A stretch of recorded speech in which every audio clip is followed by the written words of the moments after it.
The High Plains Insurance Agency takes pride in keeping up with many changes in the crop insurance industry and keeping their insurers informed of these changes. The goal is to help each farmer customize their crop insurance to meet their needs.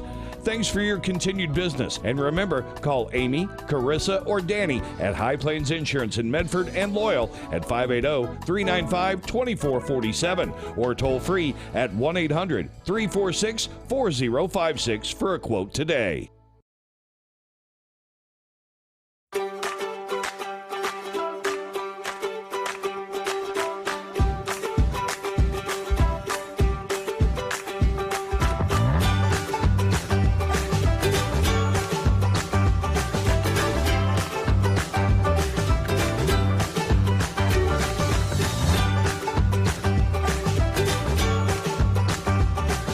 Stream like the pros with Squirtle Live. Find out more at squirtle.com/stream.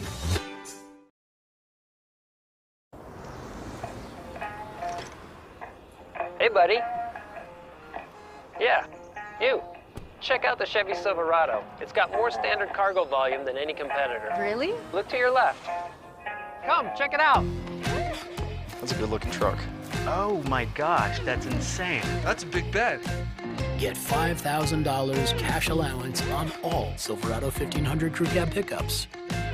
Chevy drives Oklahoma. Find new roads.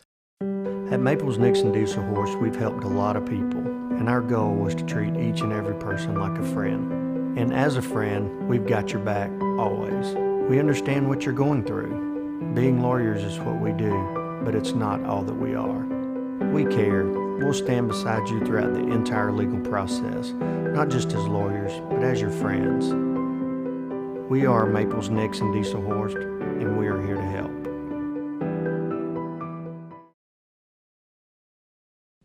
Southern Nazarene University, SNU.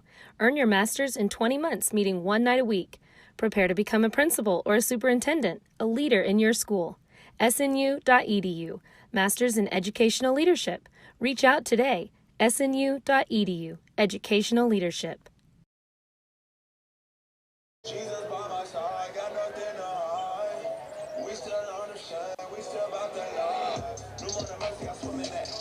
Tonight, live amateur athletics returns for the first time in Oklahoma in nearly 5 months. During that time, nearly every American during this pandemic has presented challenges on many fronts. But tonight, at least for the next few hours, we hope to bring you a pause to the worries and fears surrounding COVID-19.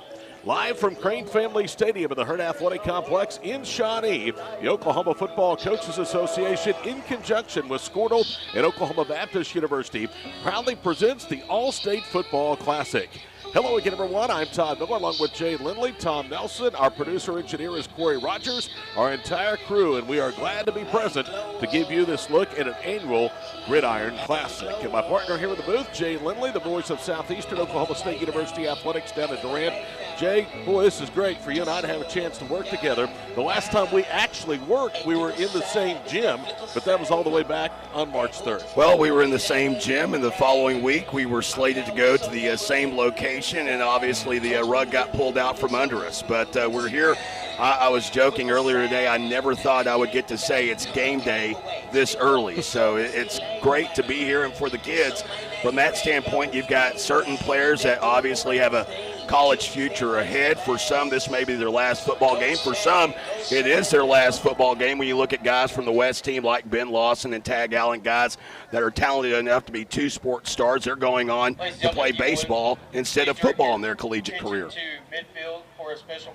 We're going to get out of the field with Tom Nelson. Tom, they are about to make a special presentation and a moment of silence. And we will let them take care of that via the PA system. Honor the passing of 3 special individuals this past year who made a profound impact on so many people in our Oklahoma prep football communities. We want to remember Wayman Potts, Alan Trimble, and J.C. Stevens Cochran. Coach Wayman Potts was the head football coach at Roland High School, who passed away on November 6th, leaving his sleep at the age of 50. Coach Potts was a beloved member of the Roland community and Roland schools. He was an active member of the Oklahoma Football Coaches Association, who also served his country in the United States Navy. Coach Alan Trimble was the head football coach at Jenks High School for 22 seasons, who passed away December 1st, 2019, after a 3.5-year-long fight against ALS at the age of 56. Coach Trimble's Jenks Trojans won 13 state championships during his tenure, and his footprint of success in Oklahoma high school football will be felt forever. Not only was he a great football coach, but a great person and leader in his community, his school, and his church.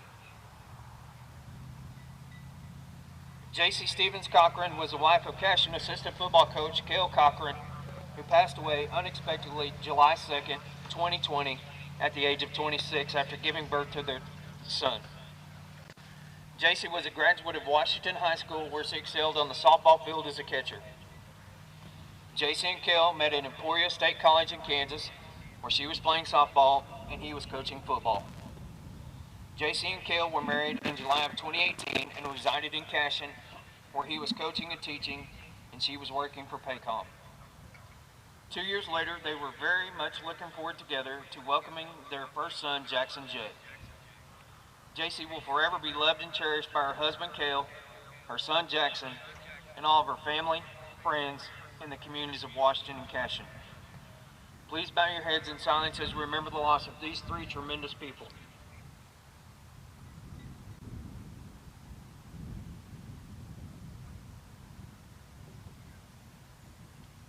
Thank you.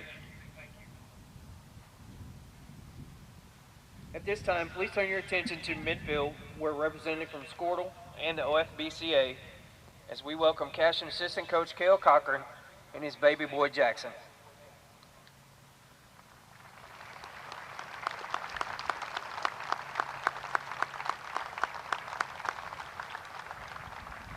They will be presented an honorary game jersey for the 2020 OFBCA All-State Football Game. They're joined by J.C.'s parents, Jay and Leanne Stevens, as well as her sister, Stephanie. In addition to the game ball, Squirtle will be making a donation in the amount of $500 to the Jackson J. Cochran Education Fund. Coach Cochran, the OFBCA, Squirtle, and the entire Oklahoma prep football community want you to know that you are and will continue to be in our thoughts and prayers. Thank you. Wow, what a moving moment on the turf down below here at Crane Family Stadium at the Hurt Athletic Complex on the campus of Oklahoma Baptist University. Tom Nelson is down on the field, and Tom, it's warm, it's not miserable, 89 degrees and a light east-southeast wind, but I don't know about you. On a warm summer day, I got cold chills during that ceremony. Oh, there's no doubt about it. We've lost some great people over the past year or so, and I'm friends with Cale, and I've been watching him since he was a kid, and what a great guy, what a great family man, and now to be put in the situation that he's in, basically raising that son, but I will tell you something, he's got a very, very strong family behind him, and I think they'll be just fine, but I tell you what, it's got to be tough. Tom Nelson down on the field here at Crane Family Stadium at the Hurt Athletic Complex. Back we come with more pregame ahead of a 7 o'clock kickoff here in the annual Oklahoma Coaches Association OBFCA All-Star Game. That's coming up from Shawnee in a moment. This is the 2020 OFBCA All-State Game presented by High Plains Insurance. Oklahoma Baptist University is proud to be the site of the 2020 All-State Football Game. When we brought football back to Bison Hill, we wanted the same weight room equipment that the Division I programs in our state use. PowerLift helps our players be their best on the field. Thank you to J.R. Conrad and PowerLift for supporting this game and football in Oklahoma.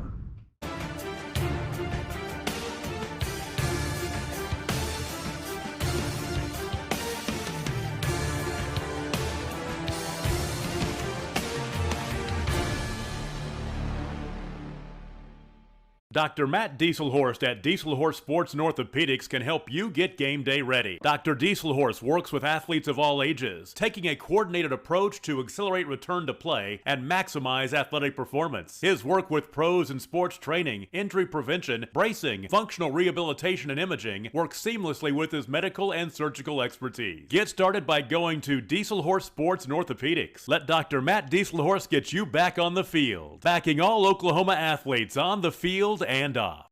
Corey Rink would like your vote for Garfield County Sheriff because he believes in what it represents, protecting life and property.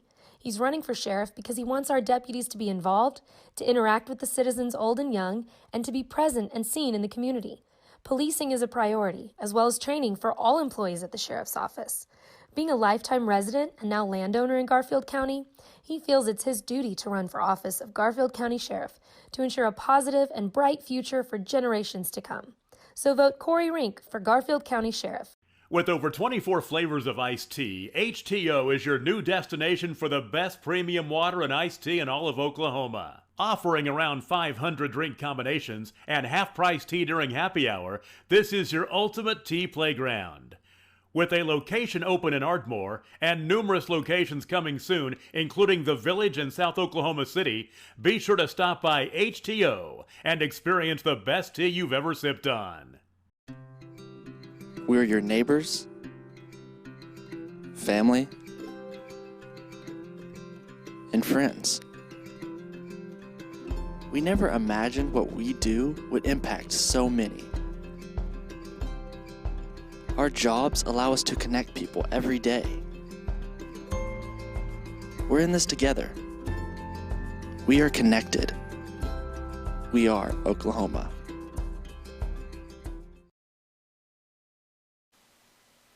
Back here on the campus of Oklahoma Baptist University in Shawnee, Todd Miller, Tom Nelson, Jay Lindley, and our crew as we get ready for the 2020 All-State Football Game. Tonight, powered by Squirtle.tv and also presented in part by High Plains Insurance. Tom, let's go down to the field very, very quickly. One thing I want to talk to you about, you have been very, very involved through Squirtle and other broadcasting entities in your career covering high school sports. This is pretty cool tonight to get to do something like this, especially for this class of 2020 who have had so many memories taken away from them by the COVID pandemic.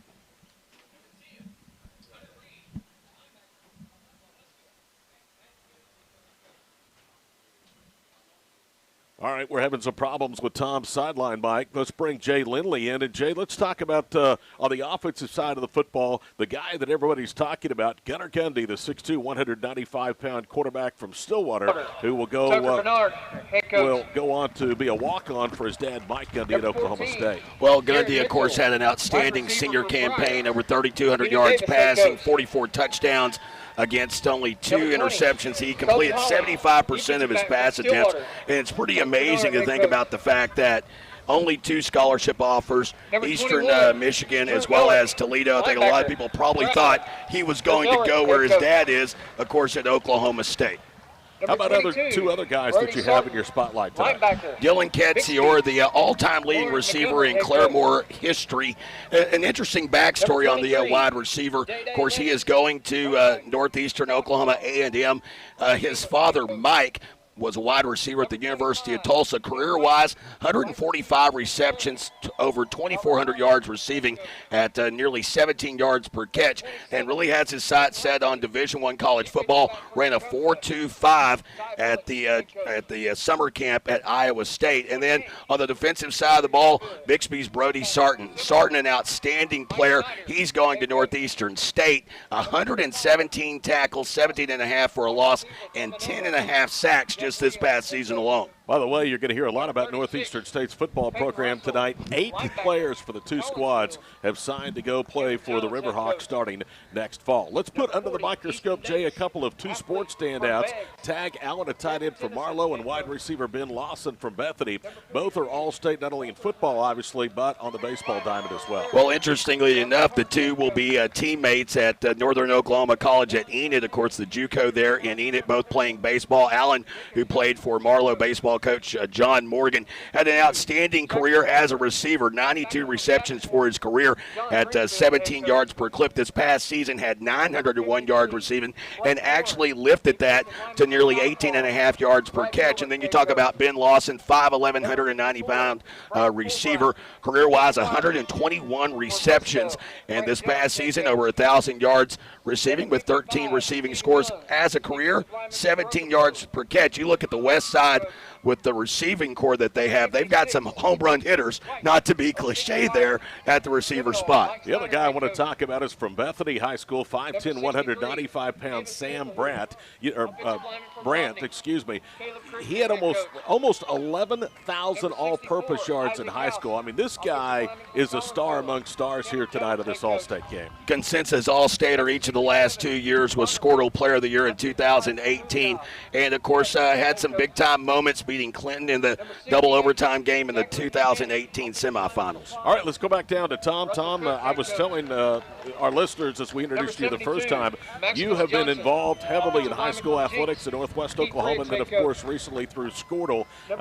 And these student athletes become almost like family or friends to broadcasters sometimes. And it was heartbreaking to see what these guys, the class of 2020, went through this year. So many activities, so many memories were washed away. Tonight, that's what is great about this football classic. It's being done so they have a memory to make. You're exactly right, and my son is a member of the class of 2020 at Enid High School, and to be honest with you, him not being able to go back to school when he left for spring break, who would have ever thought it? But all these kids, you know, you think about, I'm sure there are some out here that didn't get a chance to play in the state basketball tournament, and I'm sure there are most of them who did not get the chance to play any kind of spring sports. This is a chance for them to play high school sports one more time. That makes this game maybe a little more important than it's been in the past.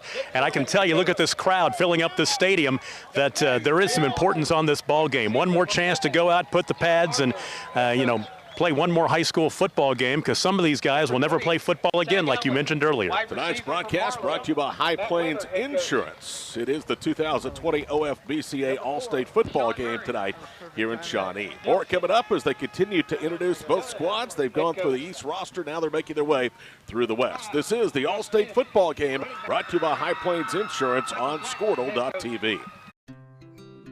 We're your neighbors, family, and friends. We never imagined what we do would impact so many. Our jobs allow us to connect people every day. We're in this together. We are connected. We are Oklahoma. Did you know that more than half of all children's sports injuries are preventable? At ARC Recovery, we know that you are hard performers. Our team are experts in sports recovery, bodywork, and maximizing your performance. ARC is a one-stop shop that boosts recovery and enhances performance. Our services include physical therapy, cryotherapy, access to athletic trainers, E-stim, float tank for concussions, and more. So visit arcrecoveryok.com today or call us at 405-697-0860 to get special team rates. Steven Singleton, wide receiver from Lindsay. John Inman, head Gets to coach. coach his kids one more time. Gets to yell at his sons one more time. Sam Brandt, athlete from Bethany. John Arthur, head coach. Number 17, Caden Merrill, wide receiver from Lindsay. Back with you in Shawnee as we get ready for the All-Star game. We're joined by East coach Chris Ellerick. And first of all, Coach, this is a big night for you. We can talk about the fact that it'll be the last game you coach as you're going to go on to some other things at Stroud, but a couple of sons you get to coach one more time as well.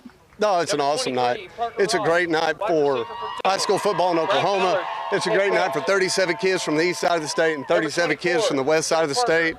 And, yeah, I'm pretty fortunate to have two of them live in the same house that I do. Tell me how this game came together this week when these kids got here, and maybe what the differences have been having to deal with the COVID situation. Well, it's really been a work in progress from the get-go. You know, the Oklahoma Coaches Association was forced really to shut the clinic down in All-State Week, and you know, a ton of credit to the Oklahoma Football Coaches Association and Justin Jones and Brett Jones and Kyle White and Todd Vargas and those guys. They picked the ball up and ran with it, and man, did a great job. Squirtle jumped in as a sponsor.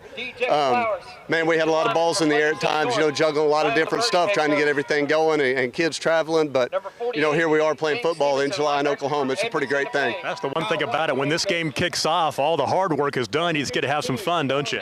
Oh, I'll let you know in a little while if it's fun. It's not real fun right now. Those competitive fires still burn pretty hot. Well, good luck, and it's great to see you one more time on the sideline. Hey, sounds good. Thank you, guys. We appreciate it. Bet. Let's go back upstairs. Chris Elrick, the head coach of Stroud. This will be his final head coaching assignment of his career. I've known Chris for a long, long time, dating back to him both being a player and a head coach at the 8-man football ranks. His dad, Phil, was a very successful high school coach and also was the director of the Oklahoma 8-man Football Coaches Association for a long, long time. In addition to Elrick on the East coaching staff tonight, it's Mark Lippy from Adair, Kevin Jones from Collinsville, and Joey Ginn from Bethel. Well, Chris Elrick is having a chance to coach his two sons, Drew and Grant, for a final time. So, too, is Jeff Myers, the head man from Kingfisher, who heads up the West coaching staff. His son, Riley, will play at a defensive end. The Northwestern Ranger to-be is one of two Rangers that will bookend the starting front defensively tonight for the West. Myers is joined by Greg George out of Noble, Daniel Maley from Edmond Santa Fe, and Travis Sims of Hobart on the West coaching staff. Tonight's broadcast presented in part by High Plains Insurance. They continue to make their way through the introductions down to the field of the West All-Staters. And we'll take another timeout. This is the 2020 OFBCA All-State Game, powered by Squirtle TV and brought to you by High Plains Insurance. Hi, I'm Barry Switzer, asking you to vote for P.D. Taylor for sheriff. As an Oklahoma County business owner, I believe we all deserve the best qualified candidate. Public safety is a vital quality of life. P.D. Taylor is implementing changes daily as sheriff. He understands how to fix what is broken. I have known P.D. Taylor for many years. He has dedicated his life to public safety. Vote for P.D. Taylor for Oklahoma County Sheriff. He will get the job done!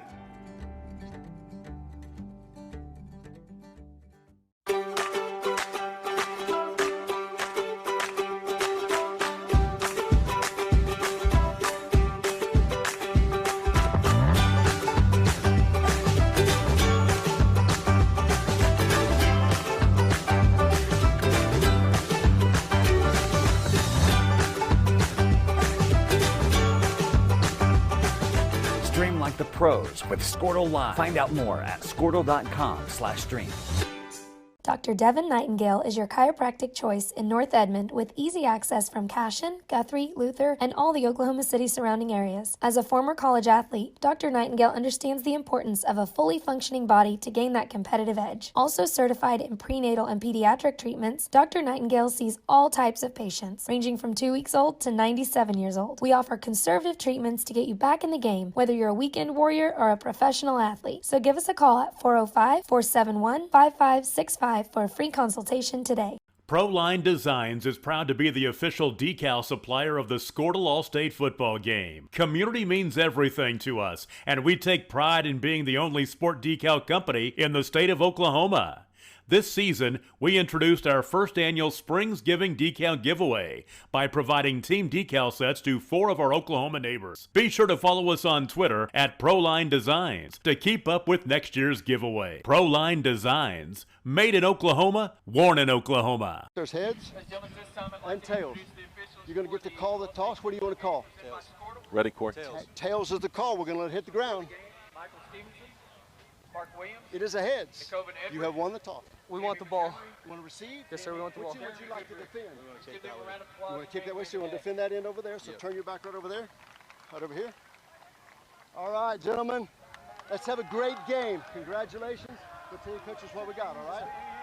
Good job, Buzz. Good luck. As you just saw and heard from the field here at Crane Family Stadium at the Hurt Athletic Complex of the OBU campus at Shawnee, the West has won. They want the football. The East will kick and defend the South goal. There is a huge crowd that is still continuing to file in here on this late July Saturday evening in Shawnee. And Jay Lindley, it brings me to my next thought. And I tweeted this out earlier in the week. I truly believe that administrators and state officials are going to be watching this game tonight.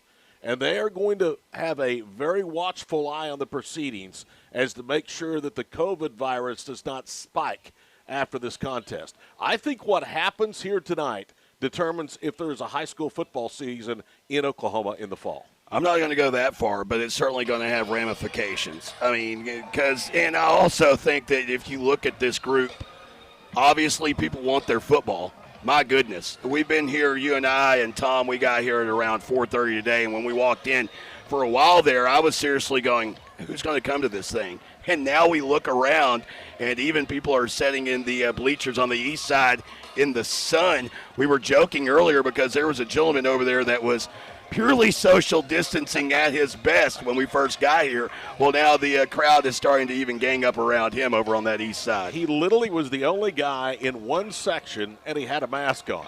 And I told you guys, I said, this is a guy that wants his football coming up in the fall. He certainly does. Officials for tonight's game is Michael Stevenson, Mark Williams, Jamie Montgomery, Jeremy Goodrich, and the Coven Edwards. The West will wear red and white. The blue and white jerseys belong to the East All-Staters. The kicker tonight for the West, or the East, will be Kenzior.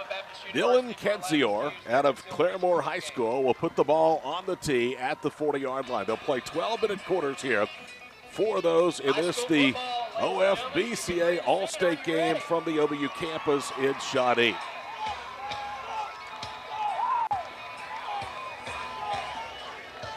Guys, I think people are ready for high school football. It's noisy down here. Kenzior has the ball on the tee at the 40-yard line. He'll boot it away from right to left. He looks right, he looks left, he's given the signal, and high school football has returned. In fact, high school sports has returned for the first time in some time here in the Sooner State. Kenzior, a 5-yard ready approach, and we're underway from Shawnee. And this is a dandy of a kick. It sails through the back of the end zone. It'll be first down and 10. Jay Lindley for the West, and we'll have to see who comes out. We anticipate that it's going to be Jackson Rattery, a 6'1", 180-pound graduate from Weatherford High School, bound for Central Oklahoma to take the first snaps of the night. I'm still marveling at the leg of Kenzior. There's no wind down there, and he just booted it out of the back of the end zone. He's the all-time leading receiver at Claremore. Is he going to go kick, or is he going to catch at the next level? Jace Gardner is in the backfield for the West All-Staters, and it appears as if it is Jackson Rattery that is going to take the initial snap from scrimmage. 3 receivers to the near side, 1 split wide left, and the first play from scrimmage is a fake handoff. They toss it out for Brant near side, breaking tackles, has a first down as they try to rip the ball out of his hands. Sam Brant, who's listed as an athlete on the roster, picks up 14 and a first down at the 34. Well, it could have been more if it wasn't for DJ Overstreet, the defensive back commit to Langston University. He almost messed up, though, trying to claw and force the fumble. Jackson Rattery wearing number 13. We had him 4 on the spotter board, but he makes his first completion. Had almost 3,800 passing yards at Weatherford High School and led the Eagles to the 4A state championship game, a loss against Poto in the fall. Gain of 14, first down and 10. They fake the reverse, they give it straight ahead, and Gardner is corralled. He might have gotten back to the line of scrimmage with a defensive front led by Braden Fulbright and Devion Williams out of Muskogee were the first to swallow him under. Of course, Gardner led 6A in all rushing this past season, had a tremendous senior campaign, averaging nearly 147 yards rushing per contest. Gardner also over 1,800 all-purpose yards and 13 touchdowns, and he was the bell cow for Moore, who made the playoffs this past fall, 202 carries. 3 receivers wide left, single receiver to the near side. Out of the gun, it's Jackson Rattery. He has Gardner offset to his left. Now it's a pitch and coming right to the near side and getting minimal yardage to the 36-yard line is going to be... Well, it was Rattery. He bobbled the football. He was looking to pass down the field. He is kind of a dual-threat guy, rushing-wise, ran for 890 yards and 22 touchdowns in his career. I think he was looking downfield, and the ball just slipped on him, and he had no choice but to tuck it and run. 3rd down and 8 at the 36 for the West with the first possession of the ball game. We're 90 seconds old here for the Oklahoma Baptist campus on Squirtle.tv. Our broadcast brought to you by High Plains Insurance. 2 receivers left and right. Rattery to throw. Steps up, throws a little caught for a first down and more into East territory with a reception, and then strung out and dropped all the way back at the 49-yard line. But a good catch that time and a well-thrown ball. That was Rattery to Parker Ross. Ross found the hole in the zone. I was just watching, and the safeties they weren't back really that far. They were only 8 yards off of the line of scrimmage. Ross, a guy who averaged nearly 11 yards per catch this past season, he found the hole in the zone in a big first down pickup, a gain of 15. And a first down into East Territory at the 49-yard line. Clock winding towards 10 minutes to go here in the first quarter. Gardner remains out there as the single setback. Both he and Rattery are looking to the near side. In that last catch, Parker Ross enough for a first down to the East 49-yard line.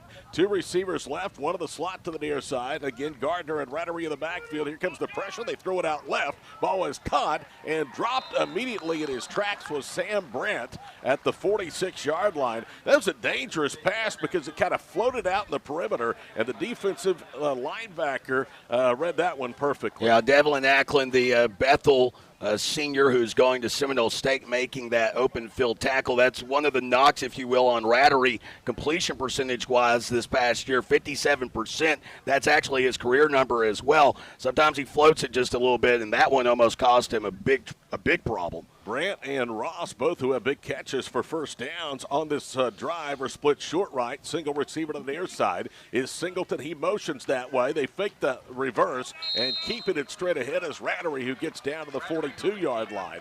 That'll be a decent carry as Walker Niver from Sperry out there along the defensive front made the tackle. It's also going to bring up third down and short. Be interesting to see what they dial up here. We've seen Rattery use his legs twice now on this drive, one by design and one by just a play breakdown. On a 3rd and short, you've got plenty of options, especially with those playmakers out at wide receiver out in the right slot, looking at Fisher Webb from Mangum. Approaching 8.5 minutes to go here in the first quarter. Tight end is lined up left, single setback. They'll hand it off to Gardner again. He has a first down running left. And then they finally corral him at the 36-yard line. That'll be a gain of 6, 3 more than he needed, and the drive continues. And I'll tell you what, up front behind Compton, Boyd, Furnish, Malloy, and Isaac Lee, that offensive front really controlling things in the run game. Well, you look at the numbers offensively of what the West All-State team has, and there are some explosive playmakers there. Obviously, that's the second carry of the game for Gardner. He only had 1 yard. That time he just ripped it off and ran right up the left guard. Tight end right. Again, they go back to the ground game, and not much doing on the handoff from Rattery. In fact, falling forward for no gain back to the 36-yard line. I think that might have been Devontae Phillips, the former Mustang Bronc. I thought it was number 7 that got the handoff. Let's see. No, it was that time it was Gardner again. Gardner? Okay. Didn't get anything there. 2nd and 10 at the 36-yard line. 7:41 at county to go. Scoreless first quarter here in the OFBCA All-State game, presented by Squirtle.tv and High Plains Insurance. 2 receivers left. Brandt and Parker Ross, 2 split to the near side. No tight ends in this package, and now the quarterback Rattery turns and says something to Jace Gardner. Rattery claps his hands, gets the snap back from Logan Furnish, the Norman North graduate, and before they get the snap, a timeout has been called on the field. With 7:20 to go in the first quarter, there's no score with the West driving on the East. Back in a moment, this is the OFBCA All-State game presented by High Plains Insurance.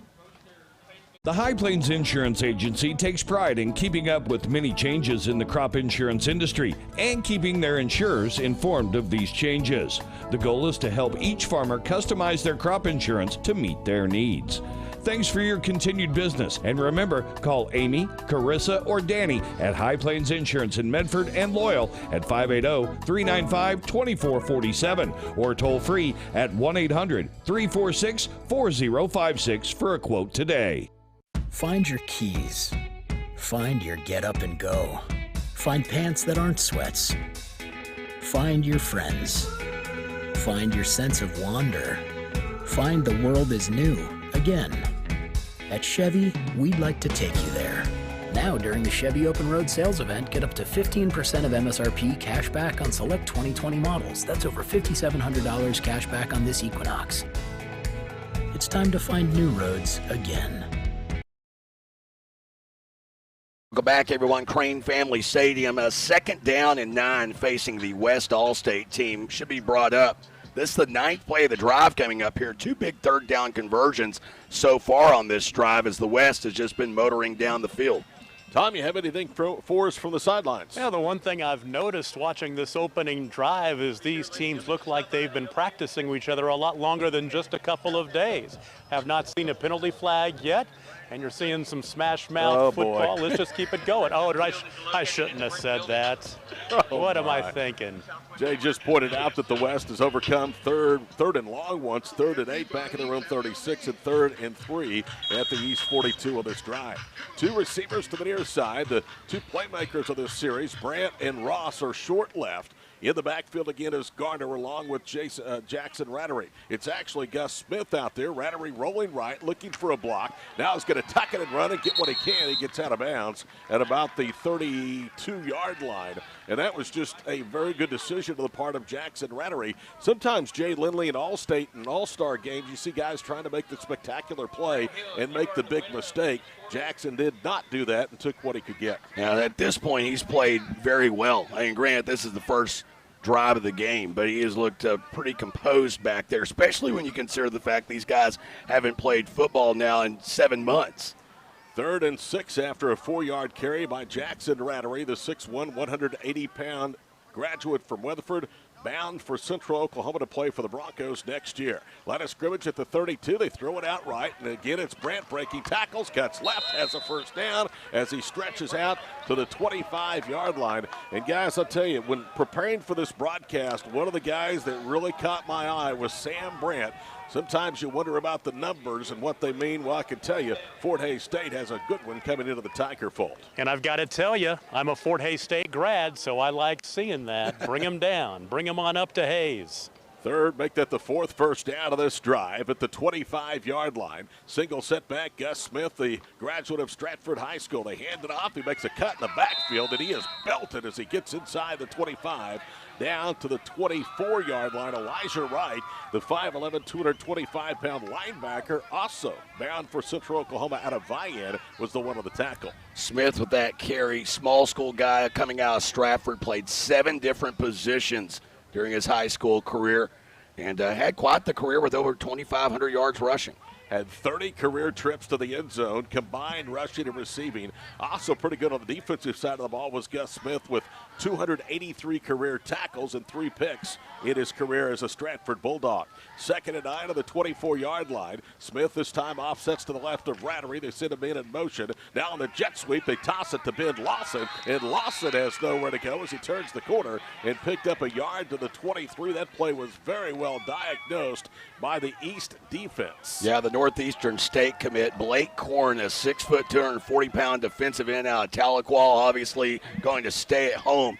And it was like a lion on the gazelle in the African jungle there as Lawson just couldn't get away from him. I think it says a lot, guys, for what J.J. Eckert's trying to build in Tahlequah. He's got 2 hometown guys in this game, and both are staying to play for the Riverhawks. Go ahead, Tom. I was just going to say that you're exactly right. The MIAA conference is really doing well by getting a bunch of kids to go north to Northeastern Pitt State and Emporia and Fort Hays State, and, of course, UCO. A lot of talent will be at those schools this fall. What a catch by Caden Merrill for a first down as Rattery was rolling right under through it, and Caden somehow got his hands underneath to keep the ball from hitting the turf. And guess what? Another 3rd and long conversion this time for the West. That's 4 third down conversions, and Merle, Lindsey Leppert coming up with that grab.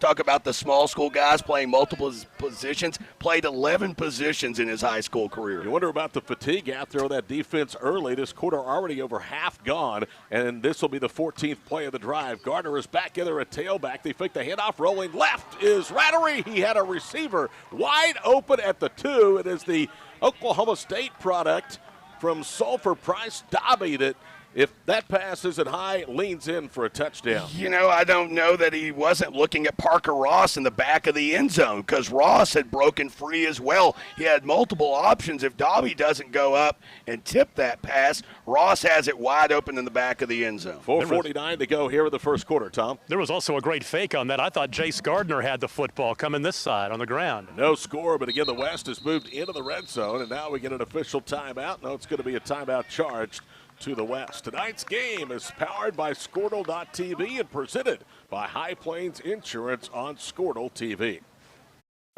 At Maples Nixon Diesel Horse, we've helped a lot of people, and our goal was to treat each and every person like a friend. And as a friend, we've got your back always. We understand what you're going through. Being lawyers is what we do, but it's not all that we are. We care. We'll stand beside you throughout the entire legal process, not just as lawyers, but as your friends. We are Maples, Nix, and Dieselhorst, and we are here to help. Proline Designs is proud to be the official decal supplier of the Squirtle All-State football game. Community means everything to us, and we take pride in being the only sport decal company in the state of Oklahoma. This season, we introduced our first annual Springsgiving decal giveaway by providing team decal sets to 4 of our Oklahoma neighbors. Be sure to follow us on Twitter at Proline Designs to keep up with next year's giveaway. Proline Designs, made in Oklahoma, worn in Oklahoma. Back in Shawnee, All-State football presented by the OFBCA and Squirtle along with Oklahoma Baptist University. The 16th play of this drive, Jay Lindley, coming up, and the drive is almost 7.5 minutes old. There's 4:49 to go in the first quarter in the West, yet to touch the football on offense. Well, and Weatherford's Jackson Rattery is looking really solid right now. Just had his first incompletion of the evening, but a 6 of 7 through the air, 48 yards passing, and a couple of big third down completions as well. What do you think, Tom?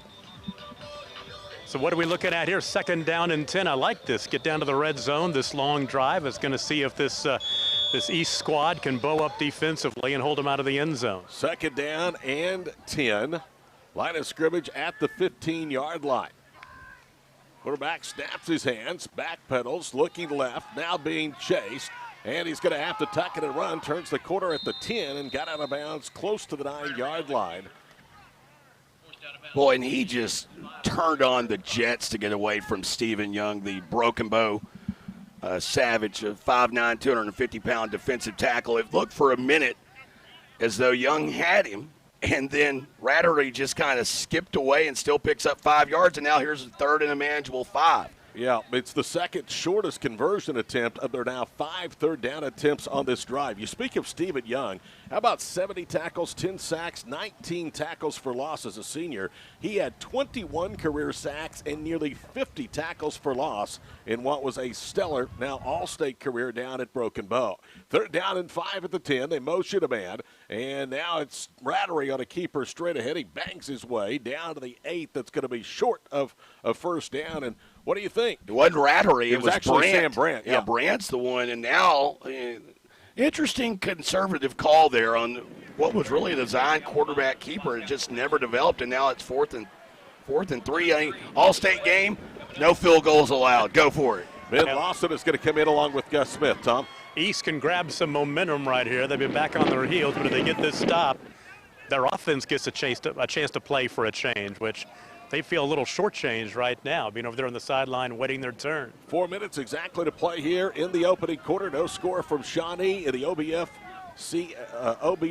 OFBCA All-State game. Rattery fakes, or it's Brandt who fakes the handoff, and out of the Wildcat, he is corralled and dropped for a loss back to the 11. Elijah Wright, the Vian Wolverine, came streaking through, had 18 sacks in his career, 15 this past season. And as good as the West offensive line looked on that drive, that was the 18th play of a drive in which they ate up over 8 minutes of game clock.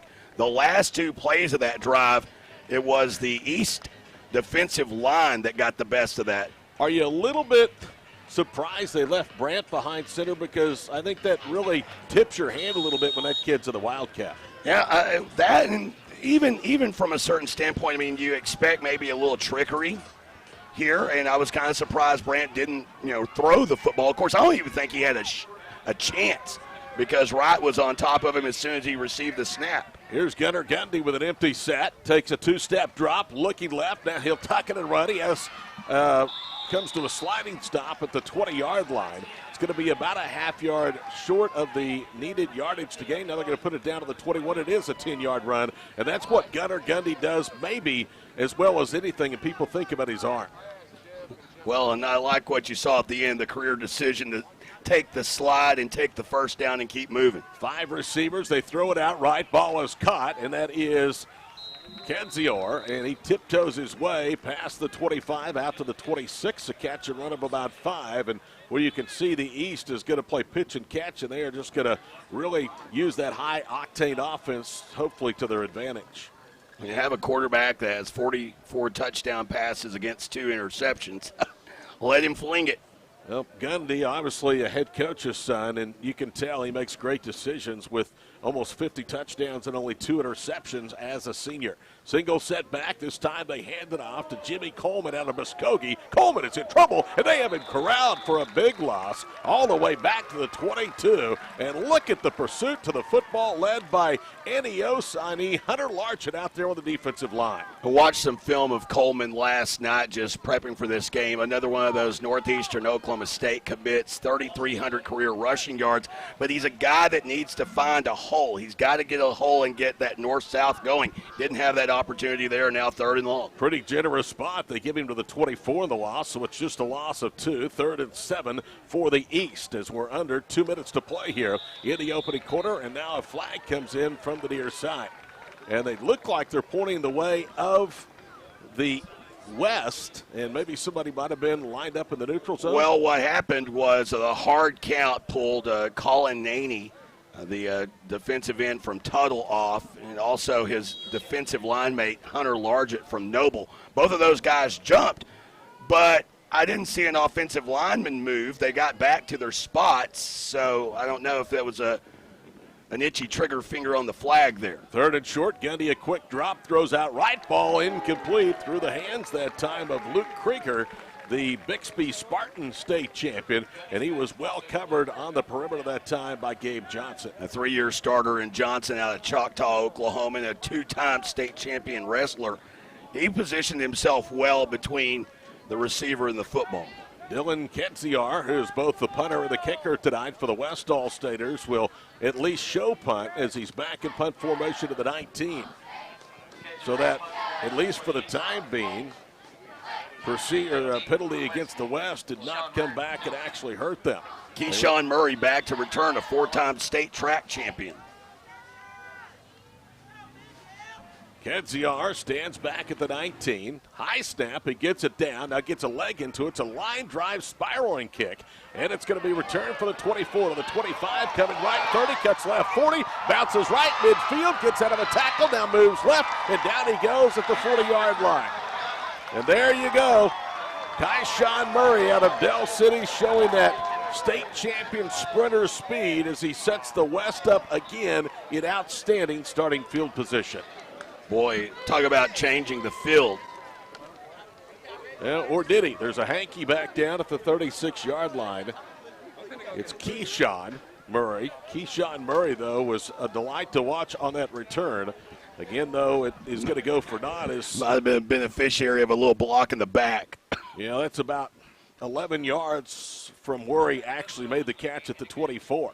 So that's probably going to be about the area that they start this drive. It will be their second here of the first quarter with $1:50 to go, and there's no score here in the OFBCA All-State game powered by Squirtle.tv and presented by High Plains Insurance. Proline Designs is proud to be the official decal supplier of the Squirtle All-State football game. Community means everything to us, and we take pride in being the only sport decal company in the state of Oklahoma. This season, we introduced our first annual Springsgiving decal giveaway by providing team decal sets to 4 of our Oklahoma neighbors. Be sure to follow us on Twitter at Proline Designs to keep up with next year's giveaway. Proline Designs, made in Oklahoma, worn in the 11. Rattery fakes the handoff, now throws deep left, and it's caught at the 48-yard line and tackled at midfield. Parker Ross made a terrific adjustment that time because Dawson Adams, the safety from Owasso, really had pretty good coverage. And a second big catch by Ross in this game. Had the big third down 15-yard grab earlier on the opening drive of the West that resulted in no points. But talk about changing the field again, now all the way back to midfield. Minute 33 to go here in the first quarter. What a great catch by Parker Ross. He made a turn inside the field and had to quickly move left towards the boundary to haul that in. Hand off to Gus Smith up the middle behind left guard, and he keeps the legs moving as he's going to go from midfield to the 46-yard line, maybe the 45 of the East, on a play that should take us under 1 minute to go here in a scoreless first quarter. So 2nd down and 5. Gus Smith with his longest run here in this opening quarter. Ben Lawson, Sam Brandt, Parker Ross, all wide to the, actually Ross is split short left. 3 receivers are to the near side. That's the wide side of the formation for Ratterick. Gus Smith out there to start this drive. Then in 2 plays has moved for the 20 upfield to the 45 of the East. Fake handoff, dump, they throw it over the middle. The ball's caught inside the 20 at the 18-yard line. Ben Lawson coming up with that grab, and a big-time grab it was. That's 2 big plays now in the passing game for Rattery in the West. The gain goes for the 45 down to the 18. So another trip into the red zone for the West with 30 seconds to go here in the first quarter. How about the adjustment these receivers, though, Jay, have made on those 2 big gains through the air? Both of them were great catches. I mean, the one there by Lawson, he had to adjust. He almost had to stop his route to make that grab. Rattery on his own read keeps it. He's at the 10, cuts left, stumbles inside the 5, and Jackson Rattery is down to the 3-yard line of the East to set up 1st and goal to go. Will they snap another play before the end of the quarter? Drew Mills out there in the secondary from Wagner was the one that finally got him to the ground. They don't seem to be showing any urgency as the game clock rolls under 10. That'll do it for the first quarter of play. No score, a quarter dominated by the West. And when we start the second in Shawnee, the West will be knocking at the end zone door. It'll be 1st and goal to go at the 3. That is the end of the first quarter of the 2020 OFBCA All-State Football Game, powered by Squirtle.tv and presented by High Plains Insurance. Dr. Devin Nightingale is your chiropractic choice in North Edmond with easy access from Cashion, Guthrie, Luther, and all the Oklahoma City surrounding areas. As a former college athlete, Dr. Nightingale understands the importance of a fully functioning body to gain that competitive edge. Also certified in prenatal and pediatric treatments, Dr. Nightingale sees all types of patients, ranging from 2 weeks old to 97 years old. We offer conservative treatments to get you back in the game, whether you're a weekend warrior or a professional athlete. So give us a call at 405-471-5565 for a free consultation today.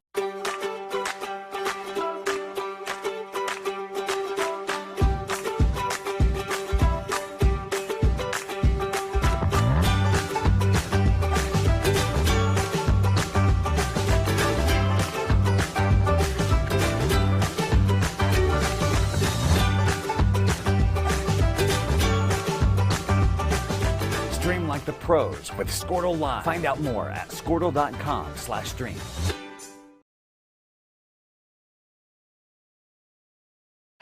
Today's OFBCA All-State game also presented to you by your Oklahoma Chevy dealers. A quick look at the first quarter stats. Dominated by the West. 21 total plays for 146 total yards, 105 of those from the arm of Jackson Rattery, who was 8 of 9. As for the East, well, it was a simple 3 and out for the East All-State squad. And right now, the West knocking on the door as they head to the north end zone here at Crane Family Stadium in Shawnee on the campus of Oklahoma Baptist. Here's Todd Miller.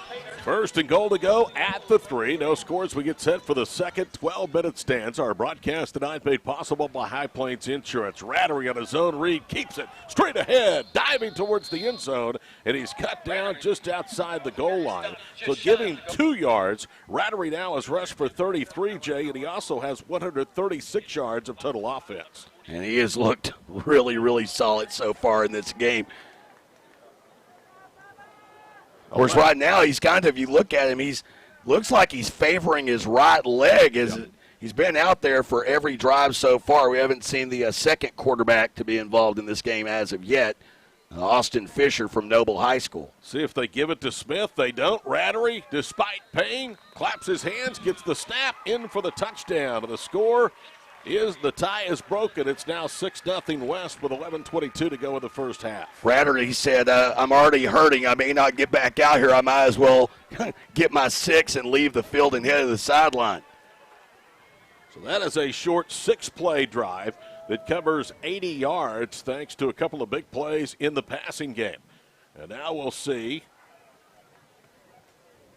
the try for point. Right now it's looking like they still have the offense out there on the field. Well, they have Rattery. Rattery's already made his way to the sideline, so I do believe they're about to punch this through the uprights. Sprinting out onto the field is Caden Merle from Lindsay, and he will be handling the field goal, or the extra point duties, I should say. Sam Brandt will be the holder. All this at the north end of Crane Family Stadium at the Hurt Athletic Complex. Lights are on. Snap is bound, and the kick is good. I mean, boy, he's got a leg, but, Jay, they almost blocked that. Barreling through the middle of that was Walker Niver, the Sperry product, and a Tulsa World Defensive End of the Year. He almost got a fingertip on that one. Let's go downstairs to Tom.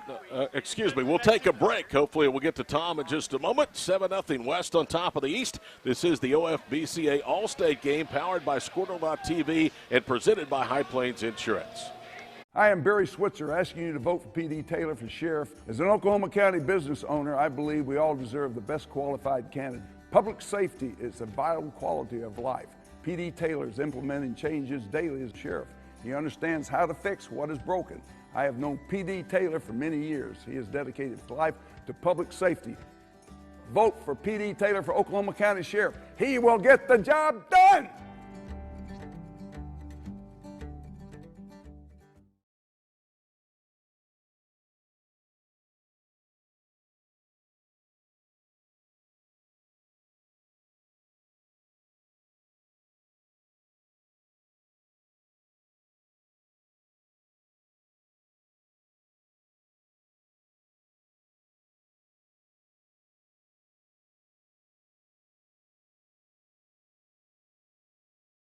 Caden Merrill from Lindsay.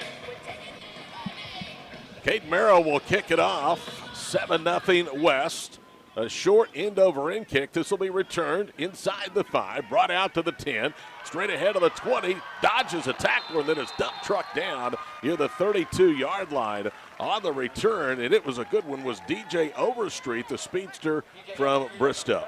Quick look at your Oklahoma Chevy dealer scoring drive recap for the West. How about a 6-play, 80-yard drive lasted 2 minutes and 28 seconds. Jackson Rattery with a 1-yard touchdown plunge, and what a game he's had so far. 105 yards passing through the air, 34 yards rushing, and the only score of the game as Oklahoma drives Chevy.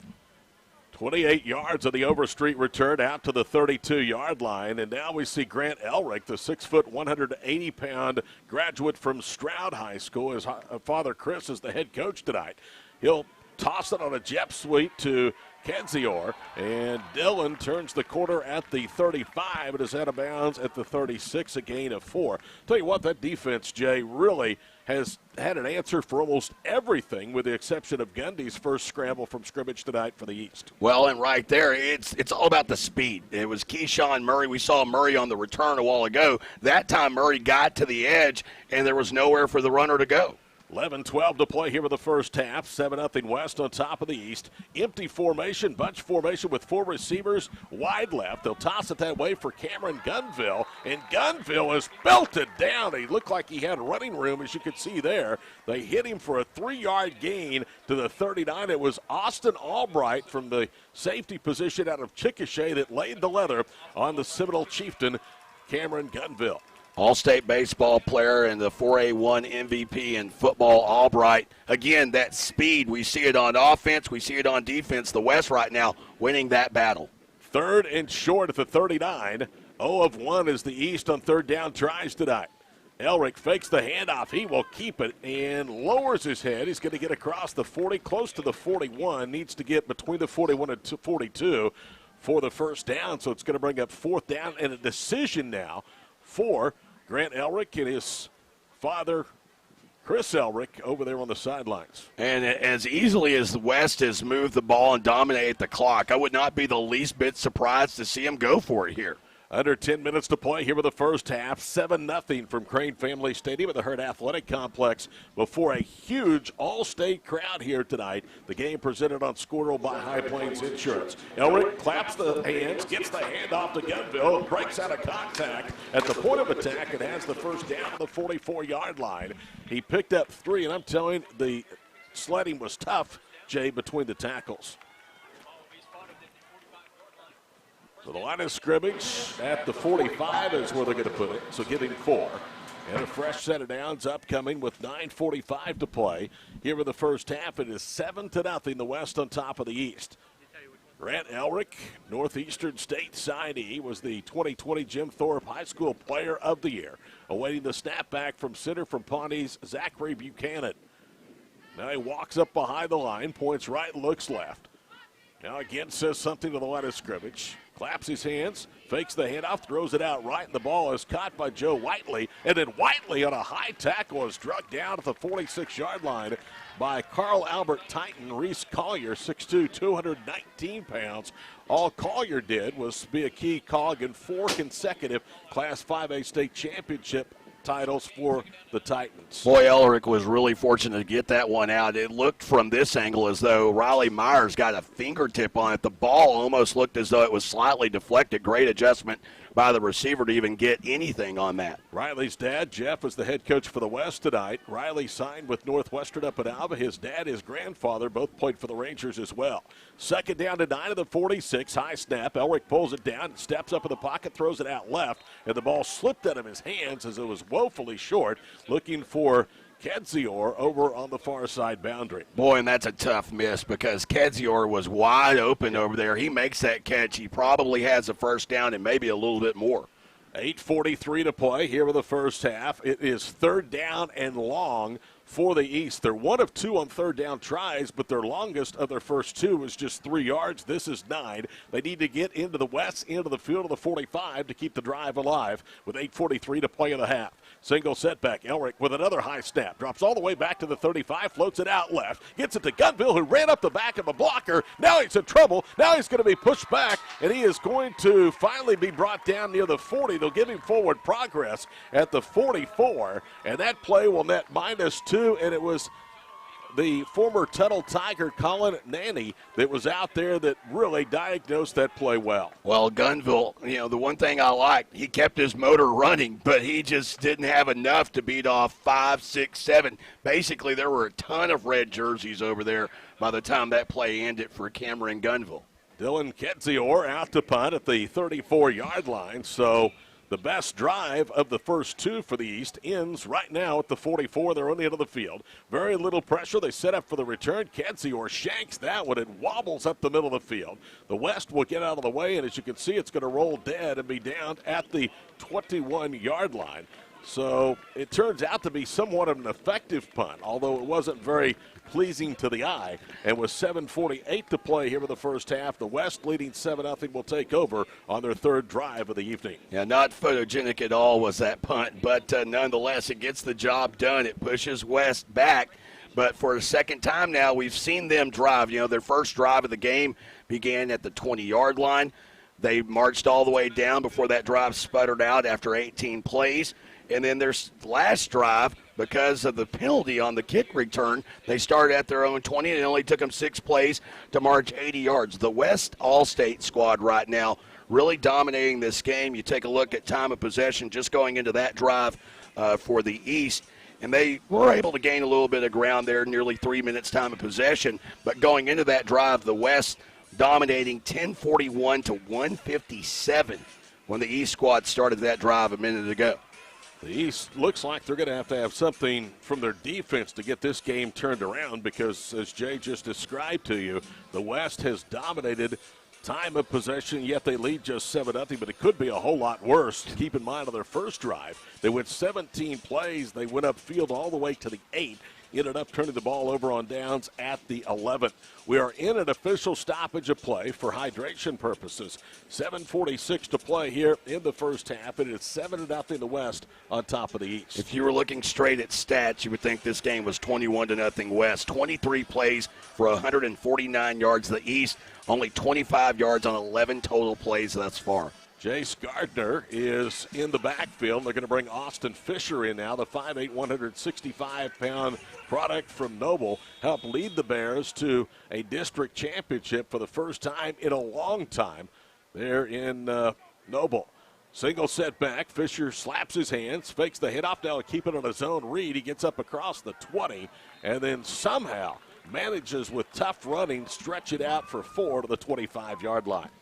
You were talking a moment ago about the new quarterback for the West All-State squad, Fisher, and what a senior campaign he had. 26 touchdown passes, completed 68% of his pass attempts. He also rushed for nearly 1,000 yards and 16 touchdowns, was a part of that very tough district that includes traditional power Ardmore, and, of course, Noble got the best of Ardmore this year. 2nd and 6 at the 25. Quick throw out right. Ball is caught. First down and more down the boundary.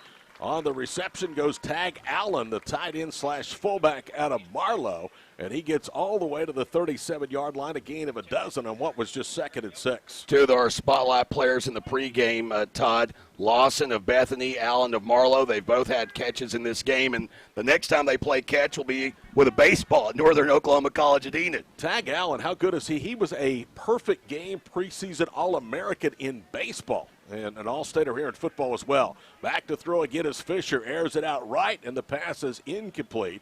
He was looking again for Allen. At that time, he was very well covered by Dawson Adams, the former Ram from Owasso High School. Of course, a two-time state champion in Adams. He was there step for step in coverage on Allen, but that ball was just lofted too high. Never really had a chance to make a play on it.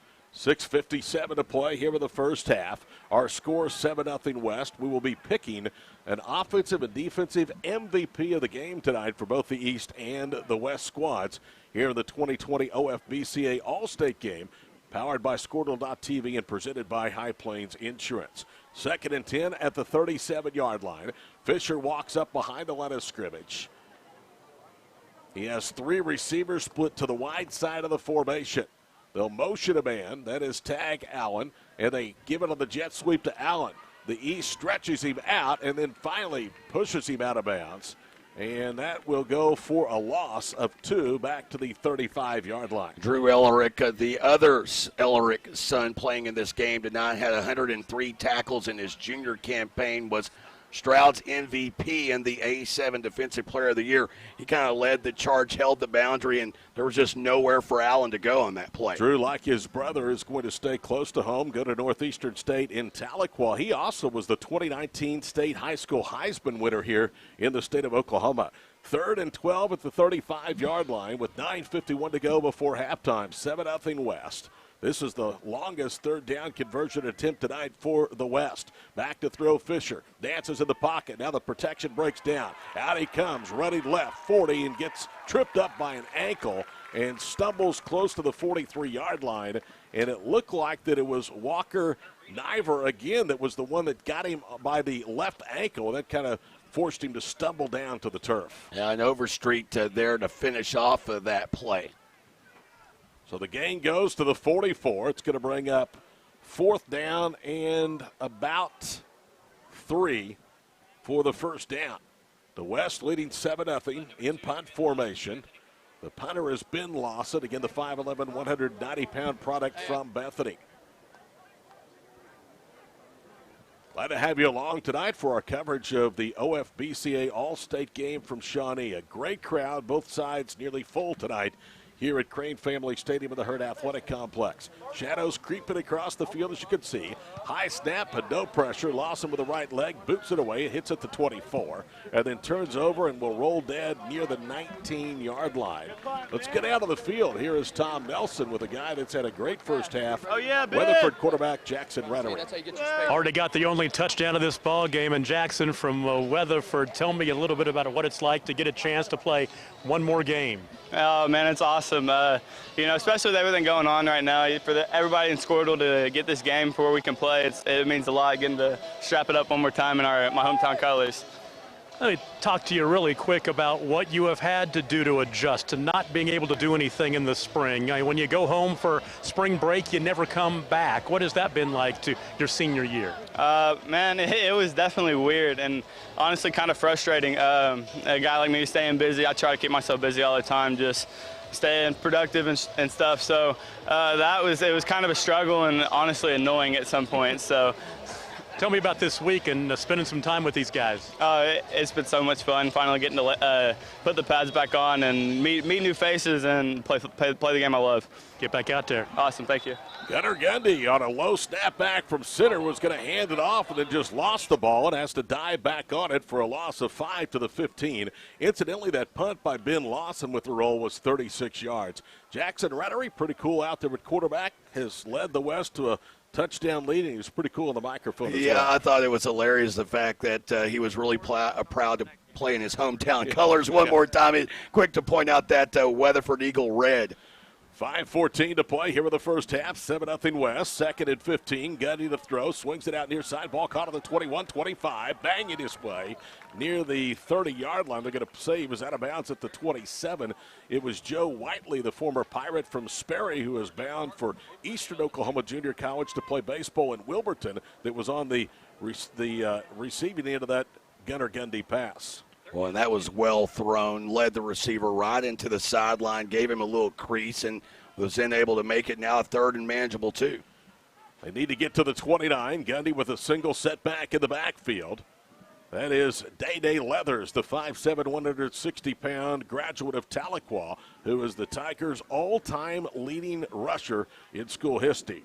Gundy hands it off, and Day Leathers has nowhere to go. He'll get to the line of scrimmage, and he is pushed back by a wall of red. And that defensive front, Jay Lindley, has really, really played well here in the first half. Well, they're doing what they're supposed to do. They're clogging up the holes, and then they're letting the speedy linebacker secondary get to the spots, make tackles. And, again, it's been the speed of the West that's been really impressive here in this first half. But, hey, it's only 7-0. Tonight's broadcast brought to you on Squirtle.tv by High Plains Insurance from Shawnee. 4th and 2, they'll go for it. Leathers in the backfield with Gundy. Gunnar throws it out right, and the ball is caught for a first down. That's Luke Krieger, the Bixby Spartan, and he didn't get it by much, but got it to the 33, and that's where he needed to go. Well, and again, another perfectly placed pass by Gundy there. That one was just a bullet. Again, finding a little hole in the zone was Krieger, and at this point, all you got to do is move the chains. 3.5 minutes to play first half. The West on the march. They've picked up 13, make that 18 of this drive. Gundy wants to throw, rolling left with the pressure, throws deep. He has a receiver, and it's caught at the 30-yard line and then dragged down at the 25. On the catch again was Joe Whiteley, and it seems like Gunnar Gundy and Whiteley have something working in the passing game as the gain goes all the way down to the 26. Well, a gain of 31 yards, and with that, again, a half that's been dominated by the West, and the East right now setting just 26 yards away from tying this one up. How about Gundy's elusiveness? They came in a jailbreak up the middle and flushed the left-handed throwing quarterback to his left, and he made a really good throw downfield for Whiteley in 31. Sorry, my football math was a little bit off. 41-yard gain. Hey, we haven't done this in a while, Todd.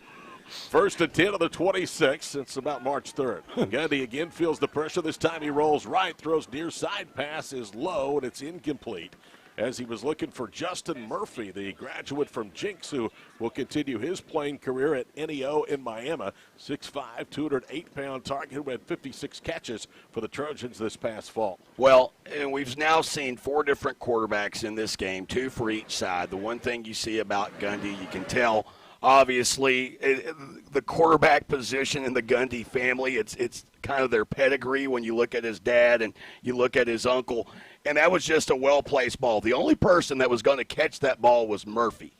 Clock stopped on the incompleted pass. 2nd and 10 of the 26. Gundy, a quick throw out right. Again, has a receiver. It's Luke Krieger, and he's inside the 25, and Krieger is down at the 23. He was tackled near the sideline by Drake Parker, the Woodward Boomer, headed to UCO next fall.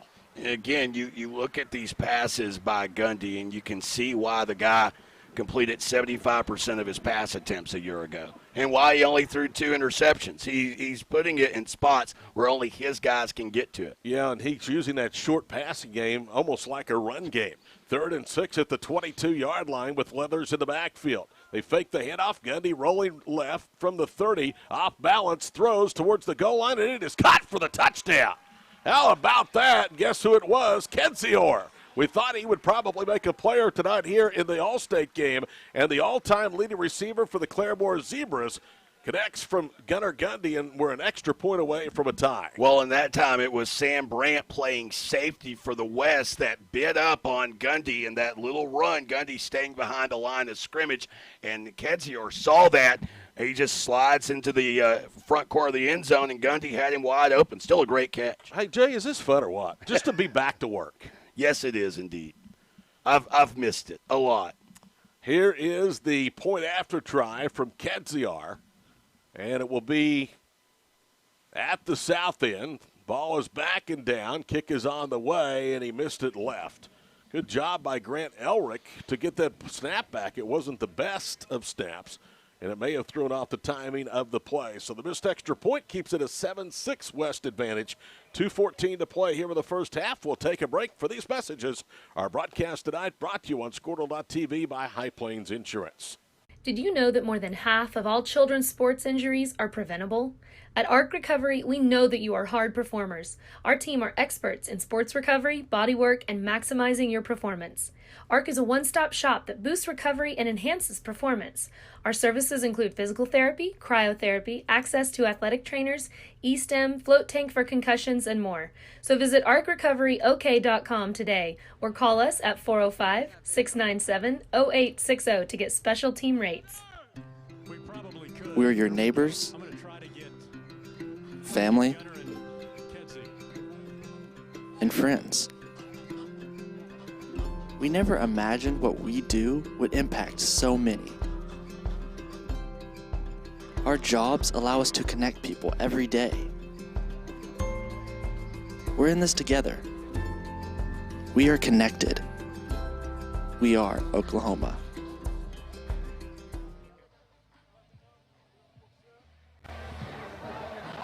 Todd Miller, Jay Lindley, Tom Nelson. Tom has moved over to the east sidelines. We'll go to him. I think he's standing by with Gunnar Gundy, who just tossed a 22-yard touchdown pass to Dylan Kenzior, and Kenzior's failed extra point keeps it a 1-point game. Gunnar, nice throw. First time you've done that in a while? Yes, sir. It's been about 5 months, so I've been itching to come out here and play, so it was very exciting for me. It's a great play by Dylan, so it was overall a good drive. Tell me a little bit about what you've been doing for the last few months to stay in shape before you go to OSU.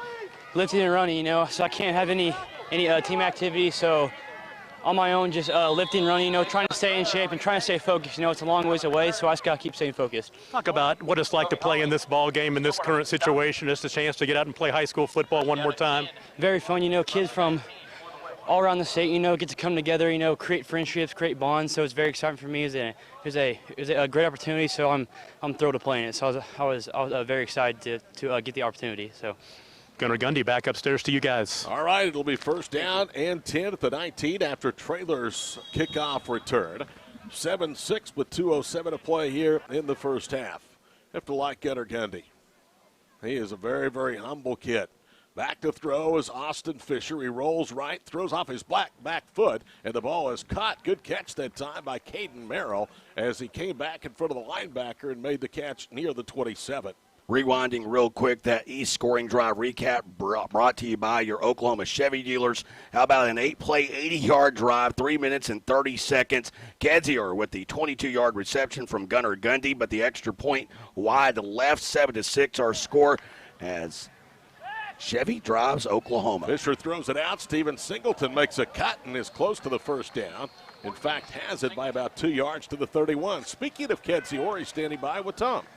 Former Claremore Zebra with me, and first of all, that was a great catch from a pretty darn good quarterback, wasn't it? Yeah, oh yeah, definitely. He's an amazing quarterback. He does a really good job. So. Tell me about that route and what you did and how you got open. Well, we checked it to a stop route, and then I just saw he was scrambling out. They covered it, so I just rolled it out into a fade and worked out. He placed a perfect ball, and that's how it worked. You guys are doing all kinds of things here tonight, all the special teams kicking and such. Yeah. We didn't use a spot on a kicker or a punter, so I just stepped in and just did what I could to help the team. So on to NEO? Yes, sir. Looking forward to seeing you over there. Thank you, man. Appreciate it. Back upstairs, guys. Thanks, Tom. First in there, make that 2nd and 10 to the 31 as Fisher's pass is dropped by Parker Ross. Clock stops with 1:17 to play here in the first half. It is 7-6 in favor of the West. Single setback out there is Gus Smith. Back to throw Fisher, feeling the pressure, rolling right for the 20, throws across the way, and it was short. Diving attempt unable to be made that time, I believe, by Sam Brandt. And now it's 3rd down and 10. Correction, it was Ben Lawson, the intended target.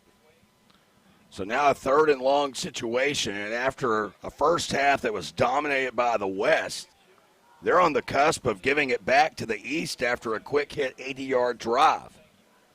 3rd and 10 at the 31-yard line. It seems like maybe the East, Jay, has made some adjustments to the offensive attack of the West. Jackson Rattery, though, has been out since capping the second drive of the evening on a 1-yard touchdown. And now we get a timeout on the field with 72 seconds to play here in the first half. We'll step aside for these messages.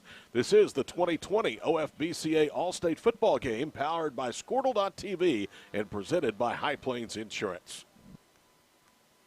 With over 24 flavors of iced tea, HTO is your new destination for the best premium water and iced tea in all of Oklahoma. Offering around 500 drink combinations and half-price tea during happy hour, this is your ultimate tea playground.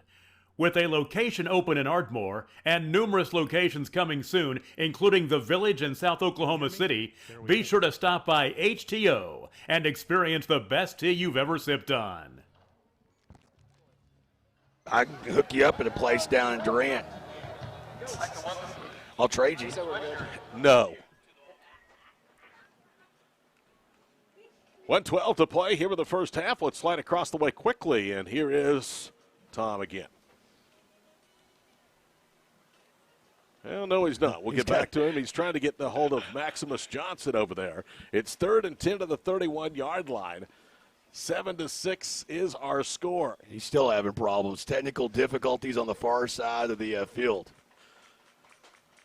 None of us have worked for a while. There we go. There's Tom now. 3rd and 10. Austin Fisher, the Noble Bear, fakes the handoff to Jace Gardner. Now he's under pressure, eludes the defender, moves right back left, and he's sacked. And that sack will go to Blake Korn out of Tahlequah. But it was Braden Fulbright, number 54, that really broke that flow of that play up as he was able to force him back towards the middle of the field. Now, Fulbright did a great job of flushing him out of the pocket, and Korn was there to clean up the mess.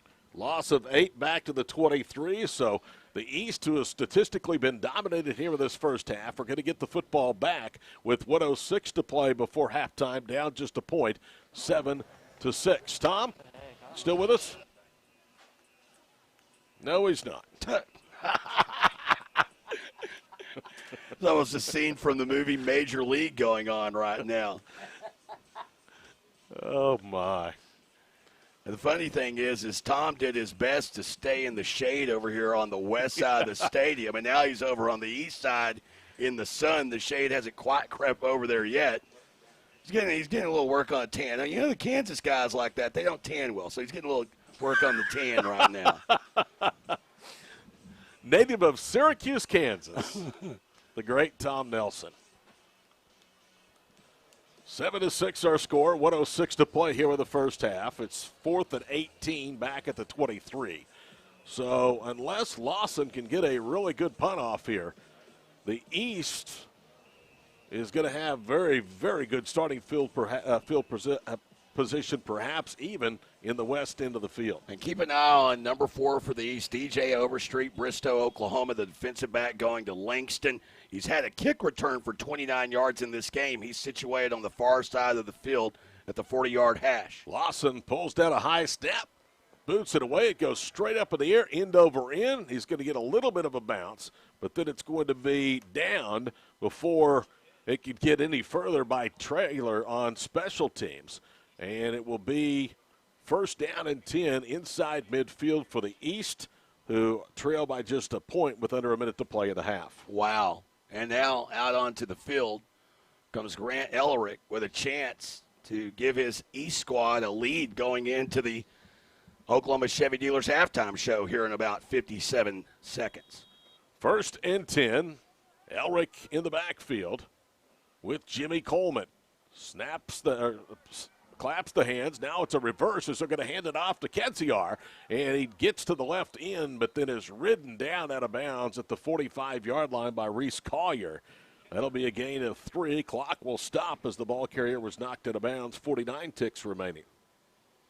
Like the trickery, though, especially going to the outside. You go out of bounds, you stop the clock, you still have a timeout remaining.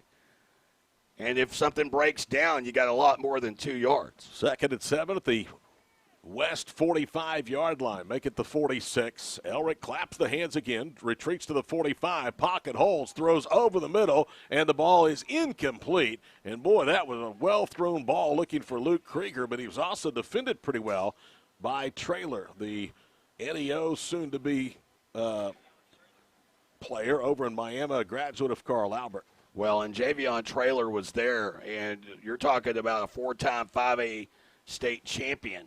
But I thought he was beat.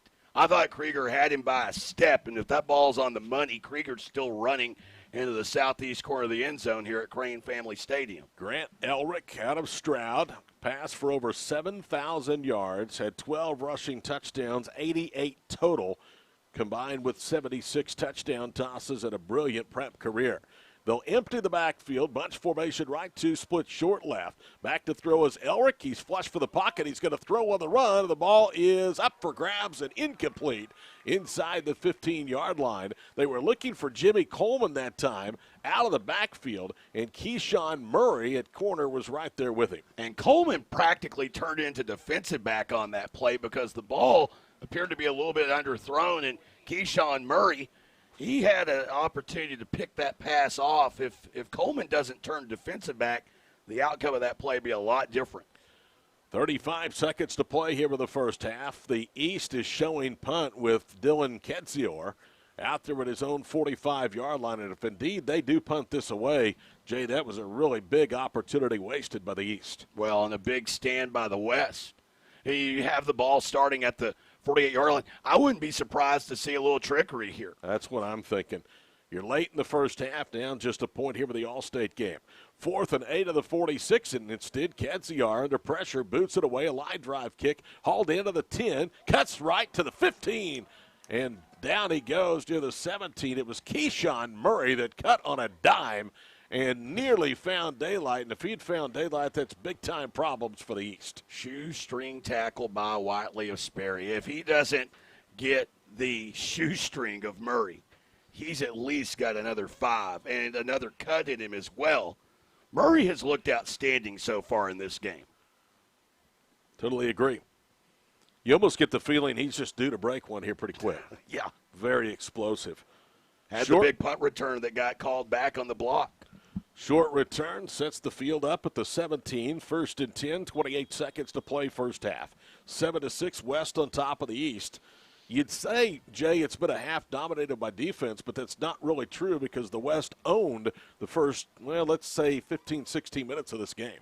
Well, technically, they should be up at least 14 and possibly even 21-6 right now. 2 receivers left and right. Back up there is Rattery, fakes the handoff, and the ball sails incomplete. He was looking for Sam Brandt, the Bethany Bronco, on a slant at the 35-yard line. And Brandt was open, but again, that ball just sailed high on Jackson Rattery, who has not been out over the last 2 series offensively for the West. About to say, we haven't seen him since he came up a little bit lame after scoring a touchdown. He suffered kind of an injury, I think, prior to that touchdown run. And for the last 2 drives, it's been the quarterback from Noble, Austin Fisher, we've seen. When Tom talked to Rattery, though, he didn't say anything about an ill effect from that hit that he took that had him gimpy out there on the field. 24 seconds to play first half. 2nd down and 10 at the 17-yard line. Rattery will keep it. Jitterbugs and then submarines down to the 20-yard line. He'll pick up 3. and the clock continues to melt away. That may be the final play of the first half. We're down under 10 seconds to go. Rattery now just walking back into the backfield, and I think the West will let time expire. It will be a 1-point lead for the West at halftime, but the East will get the football to start the second half. Rattery does get the snap. Looked like it came late, and the pass is incomplete. He was looking for Ben Lawson over the middle on a slant. I was looking at the clock, and when the ball was snapped, and I think it read 000, but they went ahead and let him have the play, and that's the way the first half ends, 7-6. As I mentioned, Jay Lindley, it's going to be East football, and they're starting to get a little momentum on both sides of the football to start the second half. Well, you know, if you're the West squad, you're going into the locker room just kind of shaking your head just because you know you left points on the board. If you're the East, you kind of have to look at the scoreboard and go, wow, we're still in this thing. So it's interesting. It's going to be real interesting to see what happens in the second half. And, you know, Gundy, the way Gunnar Gundy played for the most part in that first half, he looked really efficient. If he comes out and has the opening drive in this second half, it'll be interesting to see what tools Coach Ellerick throws out there with him. That's the one thing that's so interesting about these type of events, these all-state, all-star type events. Everybody out there, obviously, one of the best in the state at their position. You've got weapons all over the field. Merrill's extra point, the difference after 24 minutes here at OBU's Crane Family Stadium at Hurt Athletic Complex. At intermission, West leads the East at Shawnee 7-6. Stay tuned. The Oklahoma Chevy Dealers halftime report is coming up next. This is the OFBCA All-State Football Game, powered by Squirtle.tv and presented by High Plains Insurance. Dr. Matt Dieselhorst at Dieselhorst Sports and Orthopedics can help you get game day ready. Dr. Dieselhorst works with athletes of all ages, taking a coordinated approach to accelerate return to play and maximize athletic performance. His work with pros in sports training, injury prevention, bracing, functional rehabilitation, and imaging works seamlessly with his medical and surgical expertise. Get started by going to Dieselhorst Sports and Orthopedics. Let Dr. Matt Dieselhorst get you back on the field, backing all Oklahoma athletes on the field and off. Corey Rink would like your vote for Garfield County Sheriff because he believes in what it represents, protecting life and property. He's running for sheriff because he wants our deputies to be involved, to interact with the citizens old and young, and to be present and seen in the community. Policing is a priority, as well as training for all employees at the sheriff's office. Being a lifetime resident and now landowner in Garfield County, he feels it's his duty to run for office of Garfield County Sheriff to ensure a positive and bright future for generations to come. So vote Corey Rink for Garfield County Sheriff. Oklahoma Baptist University is proud to be the site of the 2020 All-State Football Game. When we brought football back to Bison Hill, we wanted the same weight room equipment that the Division I programs in our state use. PowerLift helps our players be their best on the field. Thank you to J.R. Conrad and PowerLift for supporting this game and football in Oklahoma.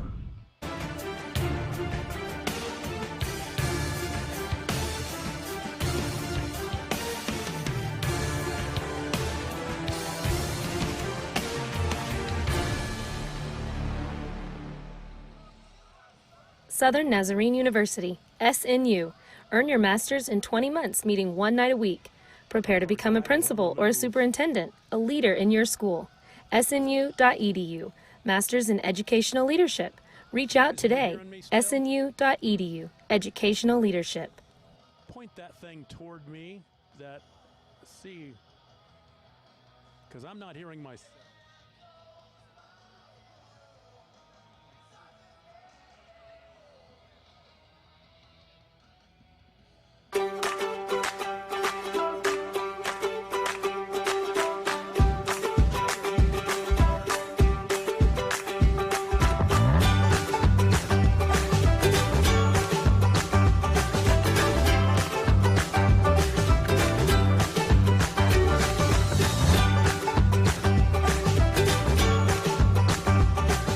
Stream like the pros with Squirtle Live. Find out more at Squirtle.com/stream. The High Plains Insurance Agency takes pride in keeping up with many changes in the crop insurance industry and keeping their insurers informed of these changes. The goal is to help each farmer customize their crop insurance to meet their needs. Thanks for your continued business. And remember, call Amy, Carissa, or Danny at High Plains Insurance in Medford and Loyal at 580-395-2447 or toll free at 1-800-346-4056 for a quote today. Hey, buddy. Yeah, you. Check out the Chevy Silverado. It's got more standard cargo volume than any competitor. Really? Look to your left. Come, check it out. That's a good looking truck. Oh my gosh, that's insane. That's a big bet. Get $5,000 cash allowance on all Silverado 1500 Crew Cab pickups. Chevy drives Oklahoma. Find new roads. At Maples Nixon Diesel Horse, we've helped a lot of people, and our goal was to treat each and every person like a friend. And as a friend, we've got your back always. We understand what you're going through. Being lawyers is what we do, but it's not all that we are. We care. We'll stand beside you throughout the entire legal process, not just as lawyers, but as your friends. We are Maples Nixon Diesel Horse, and we are here to help. Southern Nazarene University, SNU. Earn your master's in 20 months, meeting one night a week. Prepare to become a principal or a superintendent, a leader in your school. SNU.edu. Masters in Educational Leadership. Reach out today. SNU.edu. Educational Leadership. Oklahoma Baptist University is proud to be the site of the 2020 All-State football game. When we brought football back to Bison Hill, we wanted the same weight room equipment that the Division I programs in our state use. PowerLift helps our players be their best on the field. Thank you to J.R. Conrad and PowerLift for supporting this game and football in Oklahoma.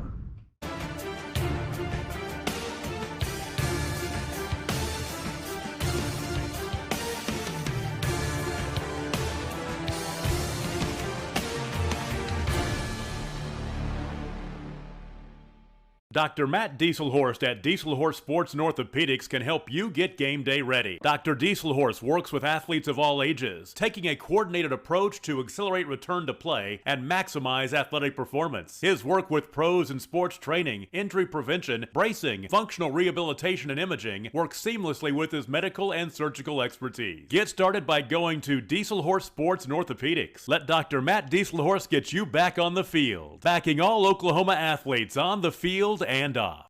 Corey Rink would like your vote for Garfield County Sheriff because he believes in what it represents, protecting life and property. He's running for sheriff because he wants our deputies to be involved, to interact with the citizens old and young, and to be present and seen in the community. Policing is a priority, as well as training for all employees at the sheriff's office. Being a lifetime resident and now landowner in Garfield County, he feels it's his duty to run for office of Garfield County Sheriff to ensure a positive and bright future for generations to come. So vote Corey Rink for Garfield County Sheriff. Welcome back, everyone. It is the Oklahoma Chevy Dealers halftime show of the OFBCA All-State game powered by Squirtle TV. Jay Lindley alongside Todd Miller, and Tom Nelson down on the sideline. That's got to be tough. It is, as Chevy drives Oklahoma. Tom, kind of looking at this game so far, I mean, this is the creme de creme, the best of the best in the state. Who have been some of the players that have really stood out to you after one half of play? Well, I want to talk about the defenses because, you know, you never know what you're going to get in an all-star game like this. And with the score at 7-6 at the half, you got to feel like it's been a defense has been pretty strong. Keep in mind that with the West squad, or the East squad, excuse me, that defense was on the field almost the entire first quarter, and they only gave up the one touchdown in the temperatures of 90 degrees. So, you know what, to me, the defenses have really got something to be proud of in this first half. I kind of want to see it open up a little bit in the second half, but that hookup, Gunnar Gundy and Dylan Kedzior, that was a heck of a hookup for that touchdown for the East. Has there been one particular, I mean, obviously Gundy has looked pretty sharp when he is out there. I think Rattery looked really good early on. Wonder if the little injury he took on that scoring drive maybe has hampered him a little bit. Obviously, we didn't see him until the final drive of the first half. But has there been anybody else that has really stuck out I mean, obviously, we got to make some decisions here in about another 24 minutes. We've got offensive and defensive MVPs to choose. Is there anybody right now that's kind of leading the charge there for you in those categories? You know, I'll tell you this. I'm glad we've got 24 minutes to figure that out, because somebody needs to step up and make something happen in the second half, and I can guarantee you somebody will. You know, when you having a chance to watch these players, you got a guy like Sam Brandt from Bethany who, he's an athlete on the roster, meaning that they'll try to find as many different ways to use him as possible. And then, we talked to Dylan Kedzior in that first half, and, he's doing all the special teams, the kicking, the punting, playing offense. I tell you what, when these kids come to these all-star games, they just want to find ways to get on the field, and those guys are finding ways to get on the field. Of course, and you mentioned the defensive play. You look at a couple of guys that are kind of standing out right now, in particular from the East, which is interesting because early on in this game, offensively, the West numbers really dominant over the East squad. We'll take a look at those numbers here in a little bit, but I think a guy like defensive end from Tahlequah, Blake Korn, or even the outside linebacker from Vian, Elijah Wright. Yeah, those two guys have really done a really steady job for the East thus far defensively. Yeah, Elijah Wright made a big defensive play, I remember, in that first half, and that's what it's all about. These guys just want to get out and they don't want to do anything that makes them look bad. They haven't played football for 8 months or whatever it is, and I really think this has been a well-played first half, considering, a couple of days of practice and guys that had never played with each other, and I'm expecting a lot better things in the second half. Looking forward to it. Of course, we'll see if the offense figures out the defense. Yeah. Coming up, we've got more of the Oklahoma Chevy Dealers halftime show, the OFBCA All-State game, powered up by Squirtle. Back after this on Squirtle TV. We're your neighbors, family, and friends. We never imagined what we do would impact so many. Our jobs allow us to connect people every day. We're in this together. We are connected. We are Oklahoma. Did you know that more than half of all children's sports injuries are preventable? At ARC Recovery, we know that you are hard performers. Our team are experts in sports recovery, bodywork, and maximizing your performance. ARC is a one-stop shop that boosts recovery and enhances performance. Our services include physical therapy, cryotherapy, access to athletic trainers, E-stim, float tank for concussions, and more. So visit arcrecoveryok.com today or call us at 405-697-0860 to get special team rates. I am Barry Switzer, asking you to vote for P.D. Taylor for sheriff. As an Oklahoma County business owner, I believe we all deserve the best qualified candidate. Public safety is a vital quality of life. P.D. Taylor is implementing changes daily as sheriff. He understands how to fix what is broken. I have known P.D. Taylor for many years. He has dedicated his life to public safety. Vote for P.D. Taylor for Oklahoma County Sheriff. He will get the job done!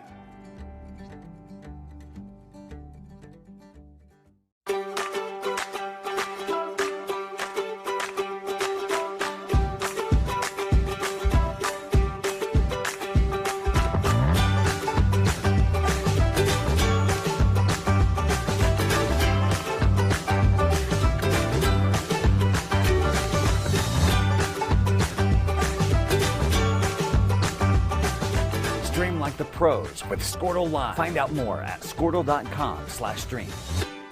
Dr. Devin Nightingale is your chiropractic choice in North Edmond with easy access from Cashion, Guthrie, Luther, and all the Oklahoma City surrounding areas. As a former college athlete, Dr. Nightingale understands the importance of a fully functioning body to gain that competitive edge. Also certified in prenatal and pediatric treatments, Dr. Nightingale sees all types of patients, ranging from 2 weeks old to 97 years old. We offer conservative treatments to get you back in the game, whether you're a weekend warrior or a professional athlete. So give us a call at 405-471-5565 for a free consultation today.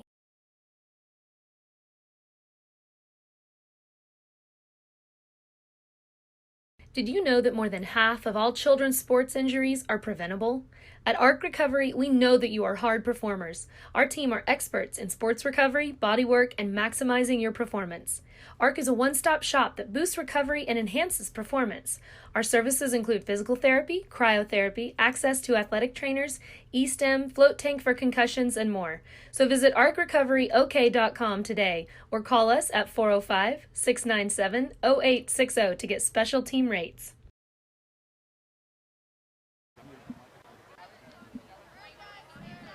Welcome back, everyone, to Crane Family Stadium on the campus of Oklahoma Baptist. Here's the All-State cheerleaders for this year.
So your East-West All-State cheerleading squads performing here during the Oklahoma Chevy Dealers halftime show, the OFBCA All-State game, powered by Squirtle.tv. Jay Lindley alongside Todd Miller, Tom Nelson down on the sidelines. And let's take a quick look at the first half statistics brought to you by your Oklahoma Chevy dealer. Chevy drives Oklahoma. In that first half, as we alluded to, the first two drives of the game, the West squad really dominating the time of possession. At one point, they had the ball for 10 minutes and 51 seconds in comparison to just a minute and 57 seconds of time for the East squad. But that has certainly evened out since that time here during the Oklahoma Chevy Dealers halftime show. The West squad leading by a score of 7-6, and again, dominant early.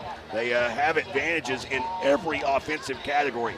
10 to 5 first downs. They also lead in rushing, 50 yards to 12 for the East, 127 yards through the air off of 12 of 18 passing for the West squad, while the East squad 95 yards through the air, going 10 of 15 combined with the arms of Gunnar Gundy and Grant Elrick. And then the total numbers, 36 offensive plays for the West for 177 yards. The East with 22 offensive plays for just 107 yards, yet the score is only 7-6. We take a look at some of the standouts in that first half for the West squad, and Jackson Rattery, the Weatherford quarterback, really getting it done here thus far. 8 of 11 through the air for 105 yards passing. Also 8 rushes for 36 yards.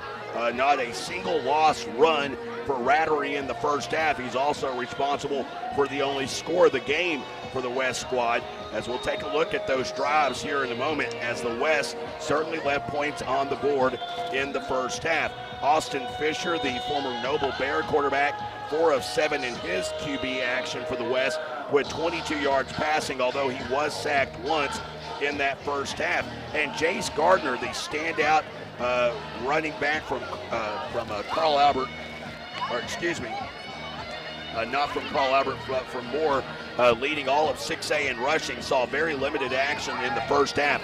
3 carries in the first half for Gardner for a grand total of 5 yards. We did not see him after the opening West drive.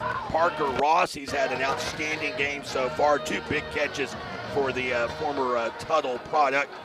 2 catches for 45 yards. Both of those were on third down. And Ben Lawson, the Bethany Bronco, coming out with a couple of big catches in this one, as Lawson with 2 catches for 28 yards. And Sam Brandt, 2 catches for 21 yards here at the break. And Caden Merrill, the former Lindsay Leopard, with 2 catches for 16 yards.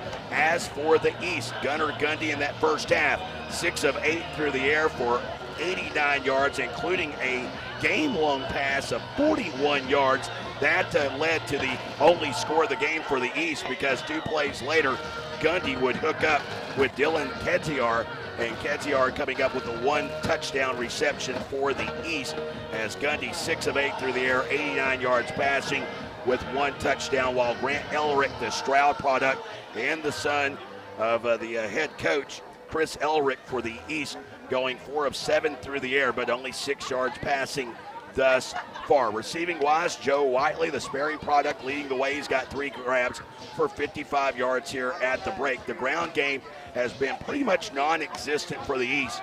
7 carries for a total of 12 yards, with 10 of those coming from the legs of Gunnar Gundy off of 1 scramble play. Taking a look at some of the defensive standouts thus far, Austin Albright for the West from the Chickasha Fighting Chicks has 3 tackles here at the halftime break, while for the East squad, Blake Korn, the Tahlequah product, leading the way. He's got 5 tackles, including a sack here at the halftime break. As there's a look at your first half statistics.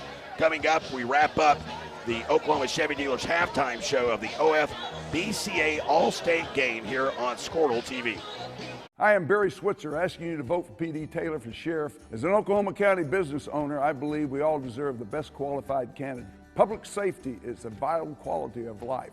P.D. Taylor is implementing changes daily as sheriff. He understands how to fix what is broken. I have known P.D. Taylor for many years. He has dedicated his life to public safety. Vote for P.D. Taylor for Oklahoma County Sheriff. He will get the job done!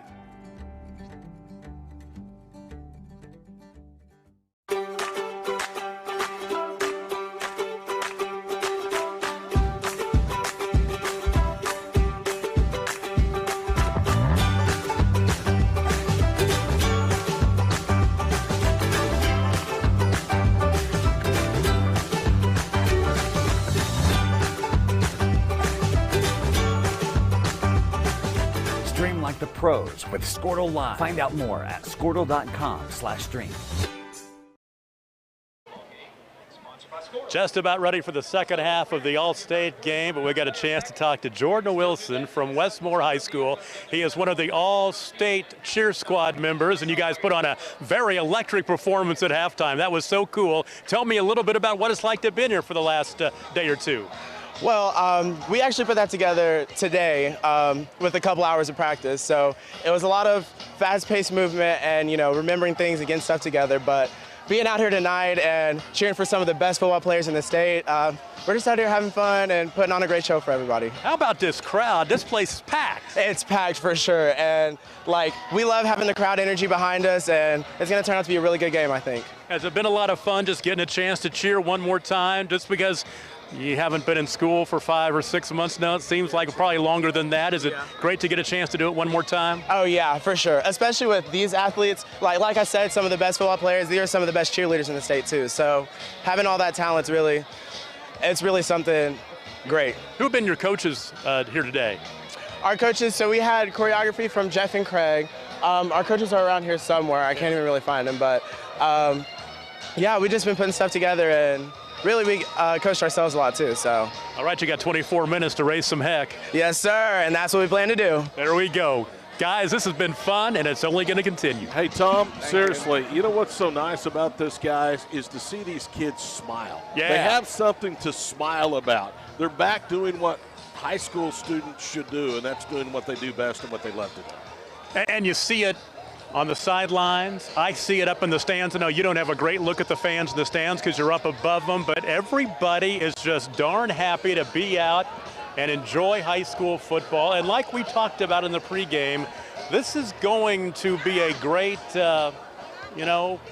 primer for what's going to happen this fall, what we hope will happen this fall. And I think what you're seeing is that the fans have been, I not say sequestered, but they've been isolated from the field. So you've got your cheerleaders and your players and your coaches and some lucky people like myself that, we came in here, we got a little test, and they're keeping us apart from the big crowd. And I think you're going to find out how we're going to be doing it this fall. And I hope we can, because if we don't have high school football, I don't know what I'll do, but we got to have some high school football in a month or two. I'm going to tell you this, too. And Tom, you can tell how much that people are excited and hungry for live sporting events at any level. You were in Miami last week for the Oklahoma 8-Man Football Coaches Association All-State game, and they had a terrific crowd there, too. Yeah, big crowd in Miami last week for the 8-Man All-Star game, and this is the first time I've been to this game, and I have got to say that, one, this is a great place to play it because the stadium is almost full, which means if you play it at a much bigger stadium, the crowd might get a little bit lost. Now, to be honest with you, in our current situation, maybe there might be a little bit better social distancing, but we got a packed house tonight, and there are fans having a good time, and that is what it is all about. And we're seeing a darn good ball game as well. One other comment from you, Tom, down on the field. Matt Dieselhorst, who is an orthopedic surgeon. He also is involved with Squirtle. He has kind of been the lead medical guy, if you will, for this event. And he was adamant on Monday during a Zoom call that we all had with him about how important it is to keep people off the field. Only people that have been cleared, have signed waivers, have passes, should be on the field at any time tonight. It's just a much, much different era in which we live in. Yeah, I think if you come out here and you take it seriously and you lock some things down where the kids, where the players and the coaches are, and you try to get the fans to be smart and come and social distance and bring your mask if you feel like you want to do that. Let's all get through this thing together, because I tell you what, not having a state basketball tournament last spring and not having any spring sports, that just sucked, just to be honest with you. I'm going to tell you guys, I think you guys would concur with me. I am very proud to help represent Squirtle tonight. They have been a driving force in getting this game played tonight between themselves, Oklahoma Baptist University, the OFBCA. Hats off to all these people, because I know the behind-the-scenes work that went in to getting this event together. And we have 24 minutes, but it's been a great, great evening at this point. All right, big moment in the ball game, 7-6 West. West won the pregame coin toss and got the football, so that means the East will get it down just a point. They will travel from south to north, right to left across your screen here in the second half, or the third quarter of play. Here's how different things have been for the West. Their first two drives of the game, 23 plays for 149 yards, but only came away with 7 points. And Todd, their last three drives, they have eaten up just right at 3 minutes and 40 seconds of clock, 13 plays for 28 yards. That's why the East is in this game. Caden Merrill has placed the ball on the tee, as you can see, at the 40-yard line. West in red and white, East in blue and white. And we are ready for the final 2 quarters of football here on All-State Saturday at Shawnee. The left to right boot, and Merrill with a little sky kick to the near side. Return for the 19, out across the 20, down the middle of the field. Now comes left as he's at the 27-yard line. And on the return is Joe Whiteley, who Jade Lindley has had a pretty good night in special teams, and certainly on the offensive side of the football, leading the East with 3 catches for 55 yards. Well, and also had the game-long 41-yarder from Gunnar Gundy, and that drive that ended in a score for the East. And, again, kind of surprising that the score is what it is. This, though, kind of likens itself to early season football. A lot of times the defenses are the ones that seemingly have an advantage the first 2 or 3 weeks of the football season. We're kind of seeing that right now. It's been so long since these guys have played. Cameron Gunville is the single setback. Gundy has the ball go through his hands. Gunner in trouble, and he is finally going to be tackled back inside the 15-yard line at the 12. It was Colin Nanny, the 6'1", 230-pound bookend from Tuttle, that was the first back there. But, boy, That was big-time problems from the moment the ball slithered through the hands of Gunnar Gundy. Talk about the offense having timing problems. On cue, snap over the head, and a 14-yard loss for the East. 2nd down and 24, and boy, that shortens the playbook in an all-star game in which you don't have just a ton of plays after only 2 practices at your disposal. 11-10 to go here in the 3rd quarter. 7-6 West on top of the East. Again, it's Gunville, the single setback. Stacked receivers both left and right. Gunville gets the handoff up the middle. He spins at the 15, and going backwards is going to drop near the 17-yard line. Reese Collier was in there again. I'll tell you what, I like this guy.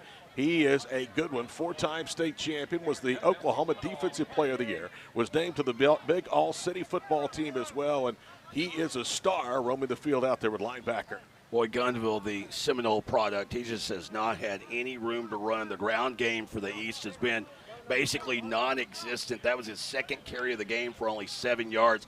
You're talking about a guy that averaged 7.7 yards a carry for his career. Gundy back to throw, feels the pressure, weaves his way, now moves left, plants, throws near side of the ball. It's almost intercepted. It was in and out of the hands of James Stevenson at the 40-yard line. And Stevenson, I guess, is punishing himself because he didn't catch it as he was doing 10 push-ups down there at the 35. Well, we talked about how accurate Gundy was to this point in the game and how accurate he was in his senior campaign, having thrown only 2 interceptions. Boy, he almost made a big mistake right there deep in his own territory. James Stevenson, when he was at Edmond Santa Fe, last year in his career, didn't have many hit his paws that he didn't haul in. He had 3 picks as a senior and 6 total to go along with nearly 200 career tackles. In punt formation with it is Kedzor, and he bounces it over the head of one of the return men. It's scooped up at the 38, running left, out to the midfield stripe, and then diving down in East territory on the return that time was Javion Traylor on the return, but Keyshawn Murray was back there as well. We've been waiting for Murray to show off some of that electric speed that we've seen at times here tonight. It was almost as though they were communicating, and Murray misunderstood what Traylor wanted to do. Fortunate there, Traylor picked it up on the run and ended up with a solid return into East territory at the 48. Let's go down to the field. Here's Tom Nelson. I've got Amos Satpahudal from Hominy, and I've been wanting to talk to him all night because you have a great story. And, pretty big guy, but you are a tribal dancer with the Osage tribe. Tell me about that a little bit. It's just been in my blood ever since I was born. I was just brought into it, and it's just natural to me.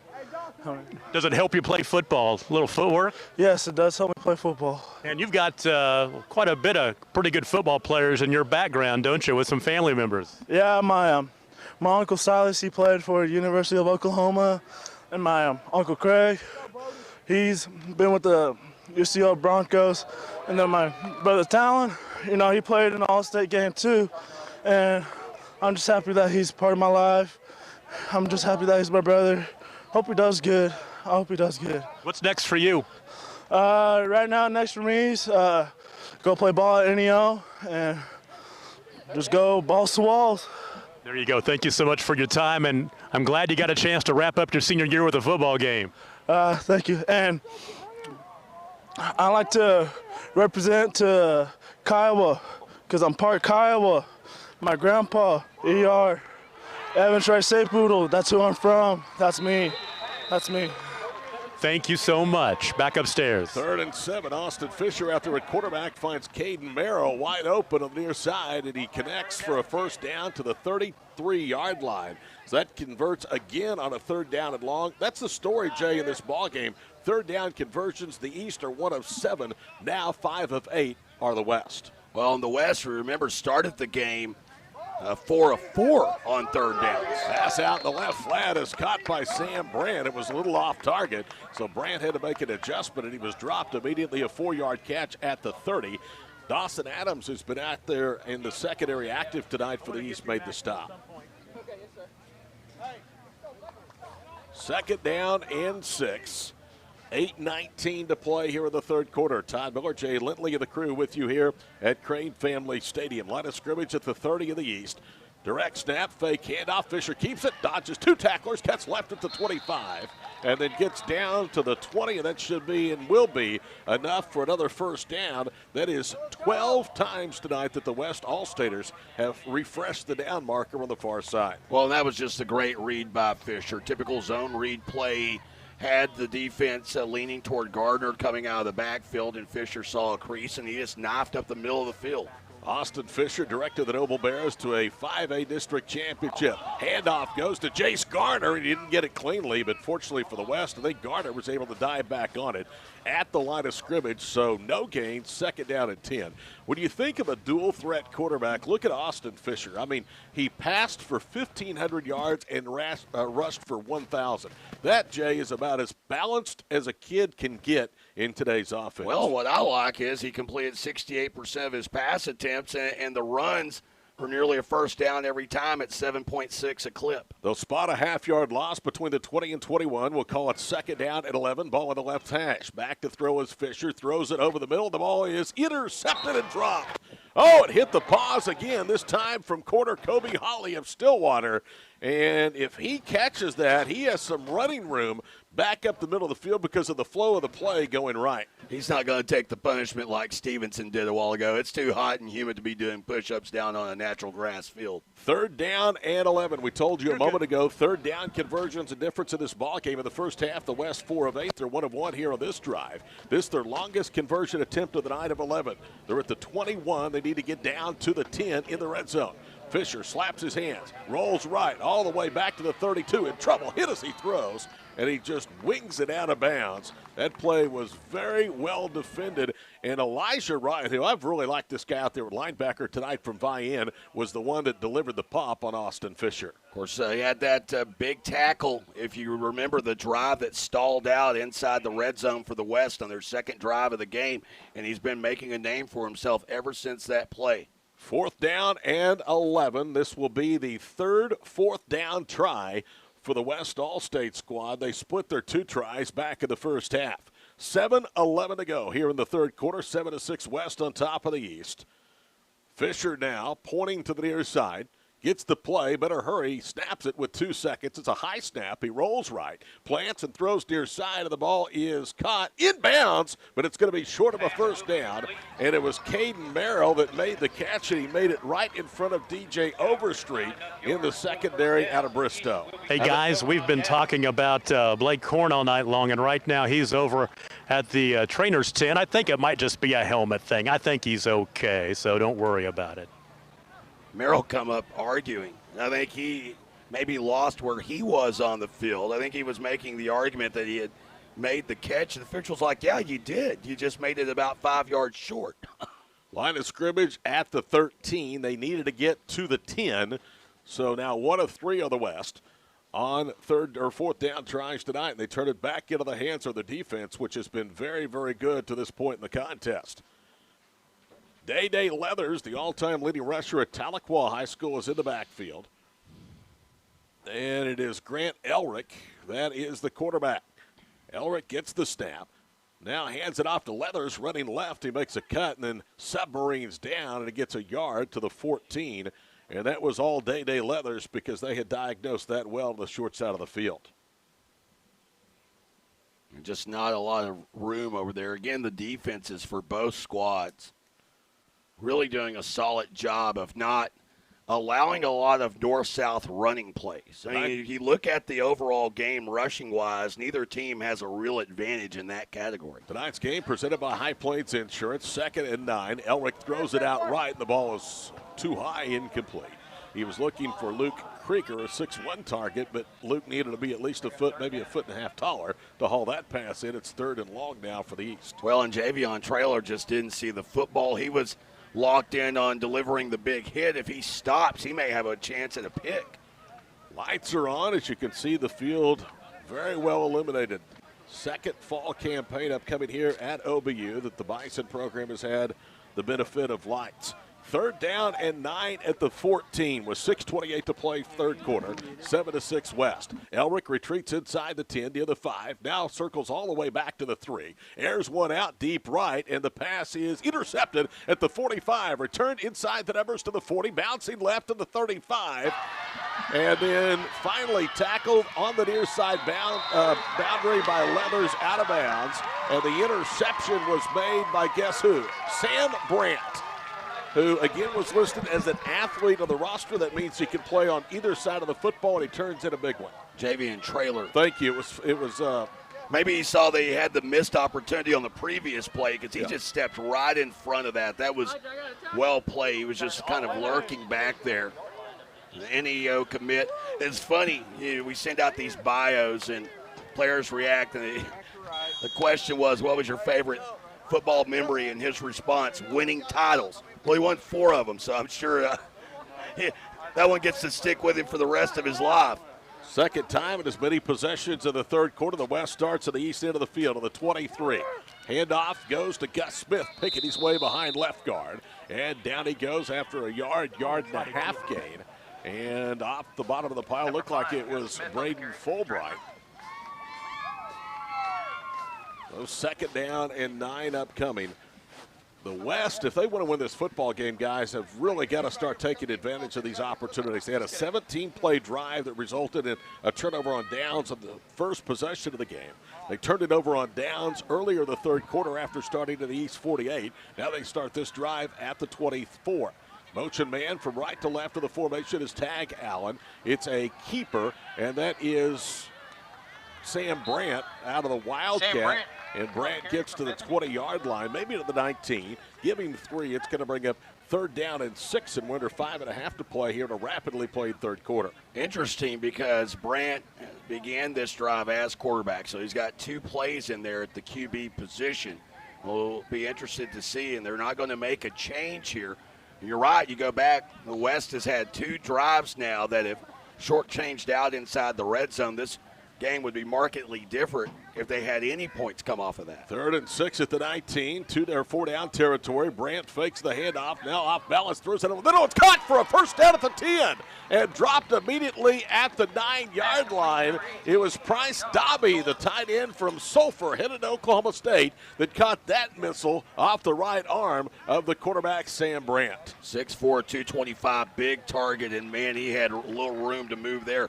Another big third down conversion by the West, but can they execute here and put points on the board? Dobby with his second catch of the ball game sets up first and goal to go. The ball at the 10 on the left side hash. First completion of the night for Sam Brandt, who has been used only as a runner when he's been in there at the Wildcat formation. He remains out there again.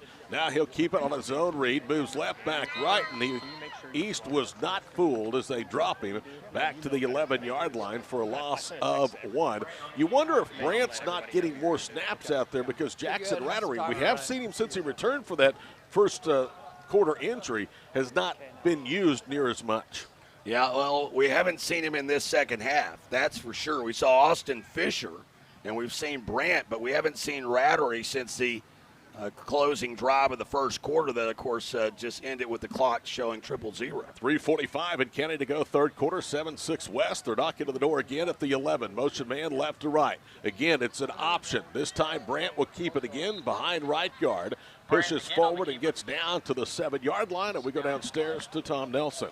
Talking with Maximus Johnson from Jenks and now NEO, because Maximus already in college, it sounds like, taking some classes already. Yes, sir.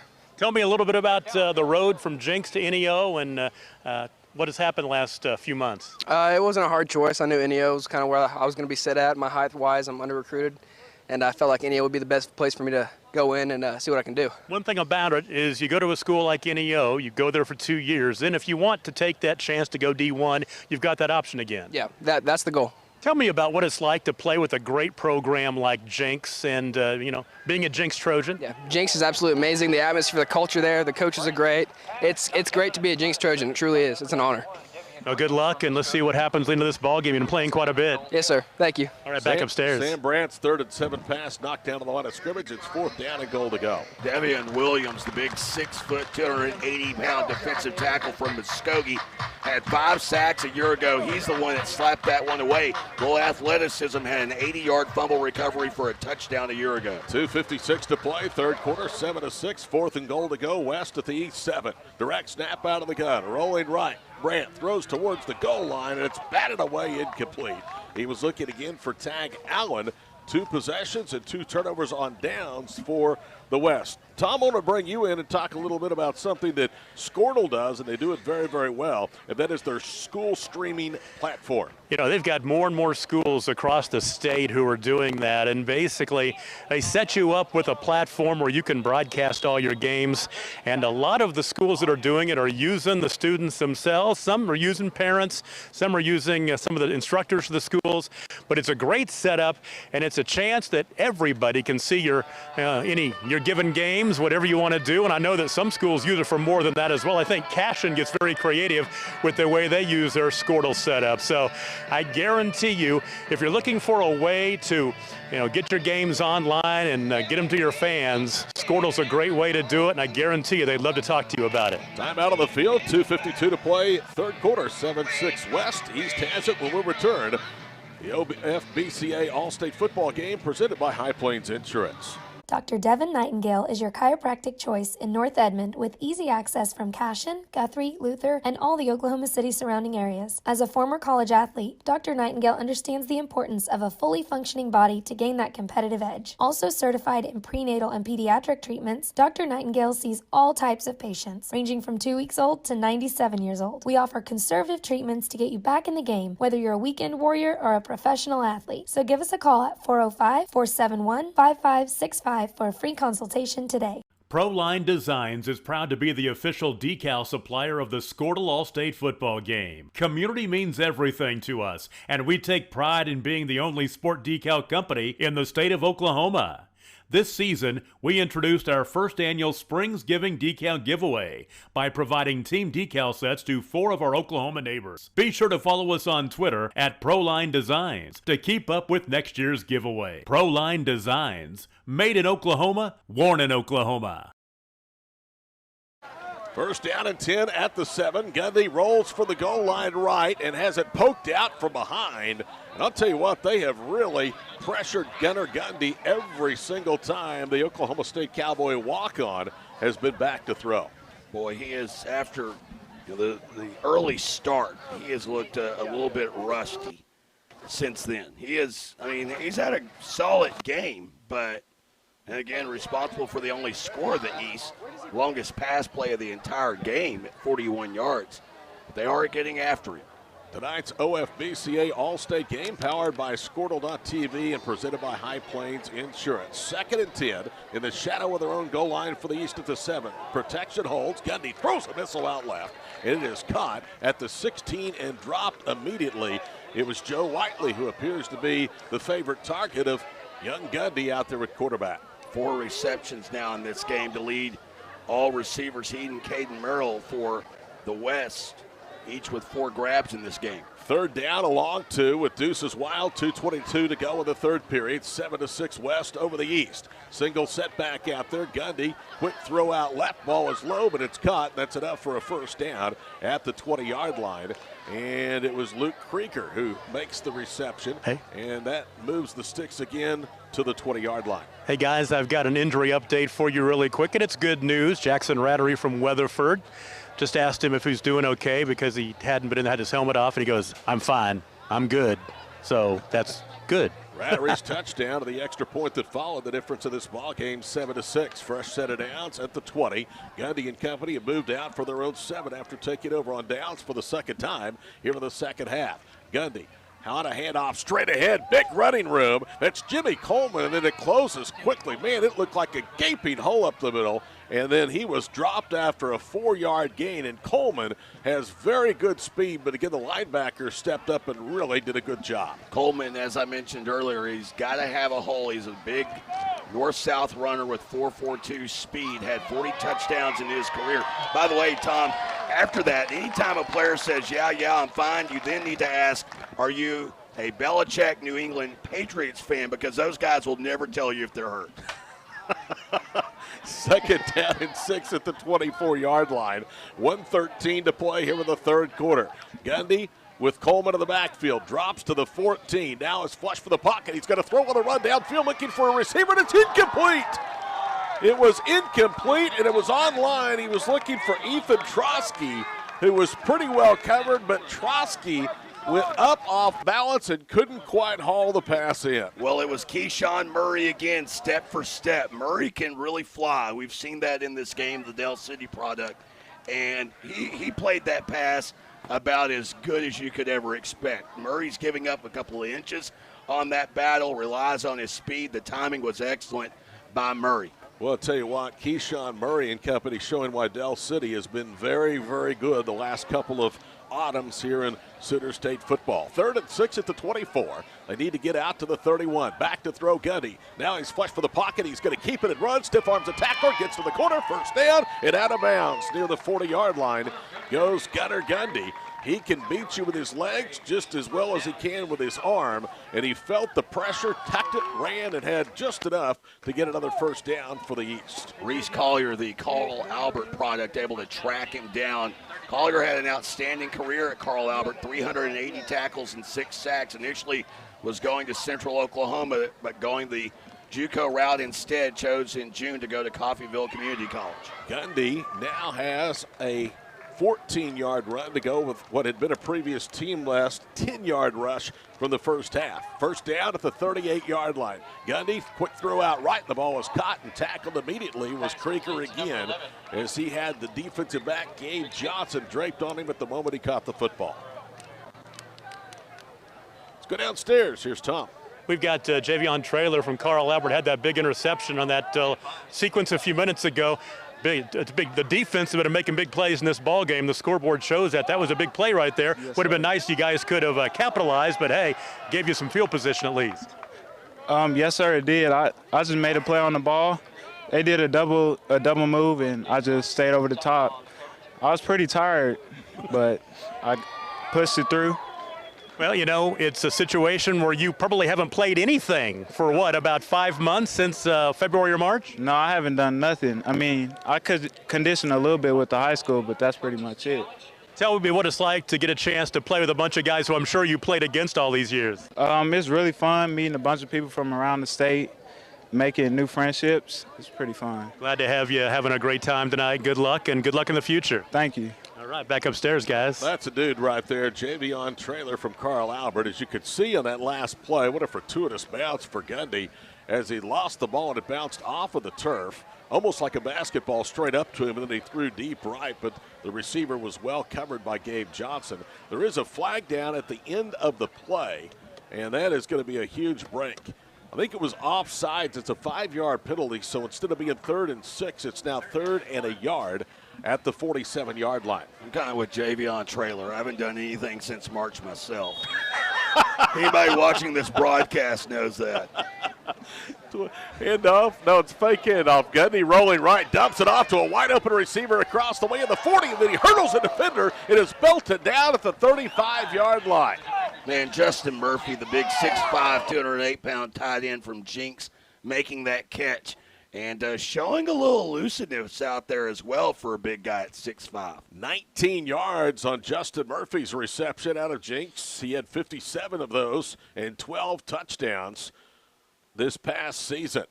12 seconds to go here in the third quarter. This drive started for the East back at their own 7 after the West had turned it over for downs for the second time in as many possessions in the second half.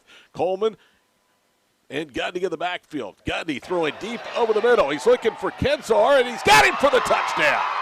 Touchdown, East Squad. Second touchdown grab of the day for Kenzar, and the second time those two have hooked up both on big pass plays in a game in which the West looked early as though they were going to run away with it. They've had 3 drives, end on downs, inside the red zone, and now going into the fourth, they find themselves behind 12-7. Now Kensiar must try to gather himself after the 34-yard touchdown reception from Gunnar Gundy and boot through the extra point. That incidentally is the last official play of the third quarter.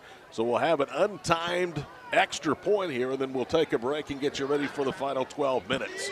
How about that throw and catch? Well, it's the second time. Of course, Kensiar talking about going and playing Division I. We talked about his speed. We talked about the fact that he went to several D1 camps. Maybe he should consider Oklahoma State. Kensiar's extra point is on the way, and this time he's got plenty of distance and splits the upright. 12 minutes to go from Shawnee. The East will lead by 6 for the first time tonight, going to the fourth. 13-7 our score, the 2020 OFBCA All-State Football Game, powered by Squirtle.tv and presented by High Plains Insurance. The High Plains Insurance Agency takes pride in keeping up with many changes in the crop insurance industry and keeping their insurers informed of these changes. The goal is to help each farmer customize their crop insurance to meet their needs. Thanks for your continued business. And remember, call Amy, Carissa, or Danny at High Plains Insurance in Medford and Loyal at 580-395-2447 or toll free at 1-800-346-4056 for a quote today. Find your keys. Find your get up and go. Find pants that aren't sweats. Find your friends. Find your sense of wonder. Find the world is new again. At Chevy, we'd like to take you there. Now during the Chevy Open Road Sales Event, get up to 15% of MSRP cash back on select 2020 models. That's over $5,700 cash back on this Equinox. It's time to find new roads again.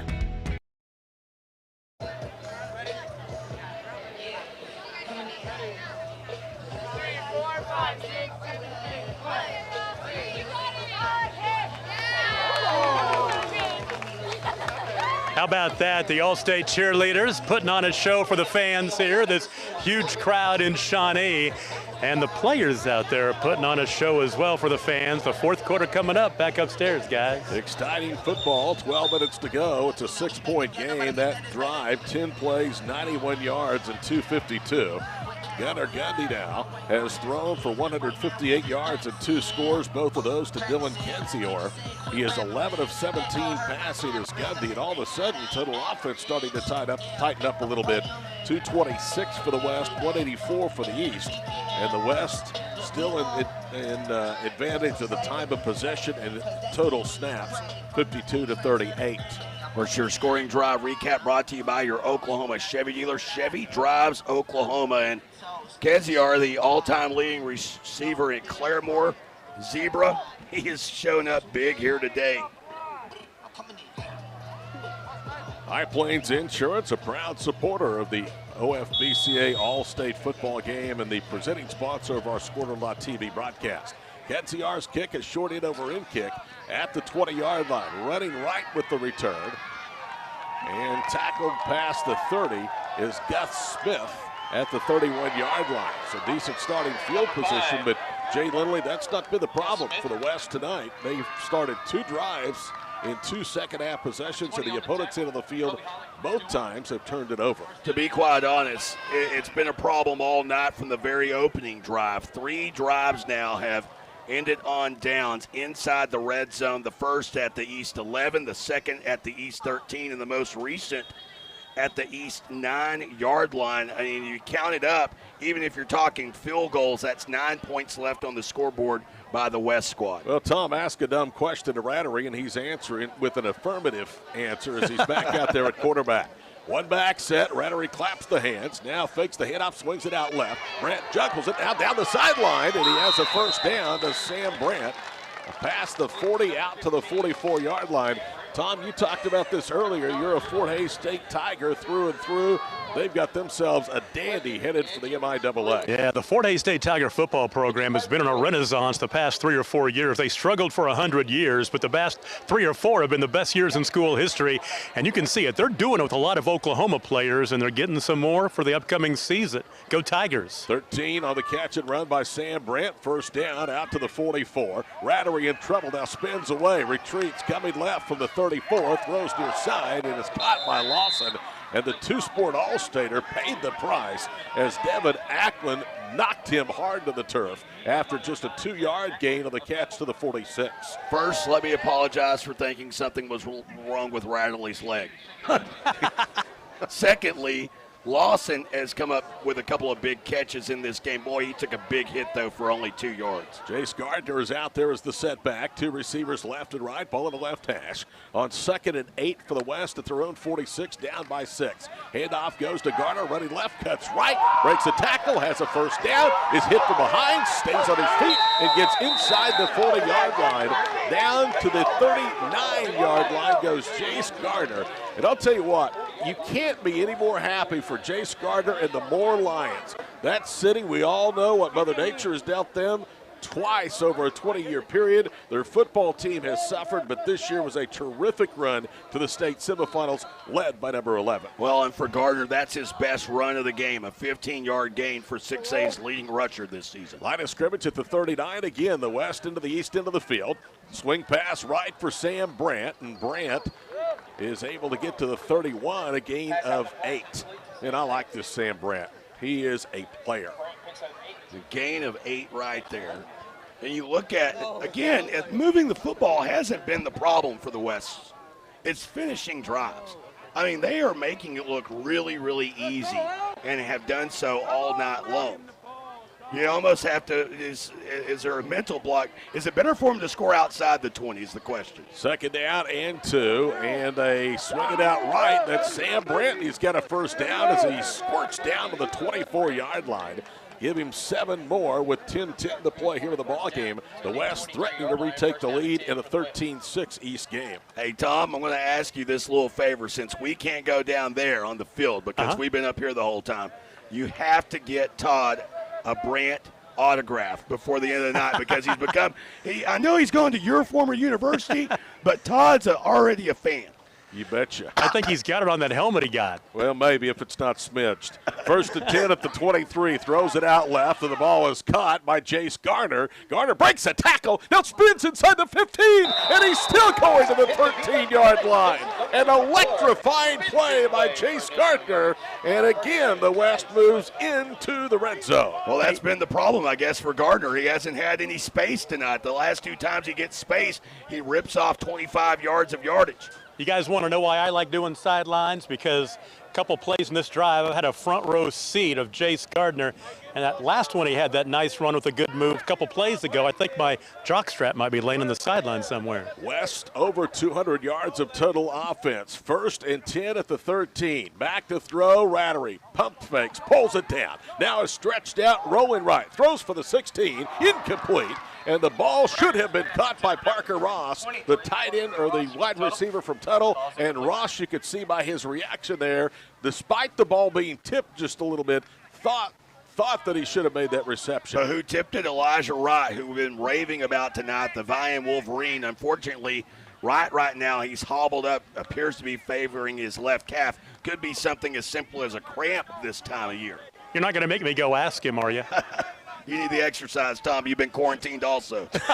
2nd and 10 at the 13. Quarantine problems struck the booth tonight. We barely could get Jay in a shirt. Handoff goes up the middle to Jace Gardner. He makes a cut.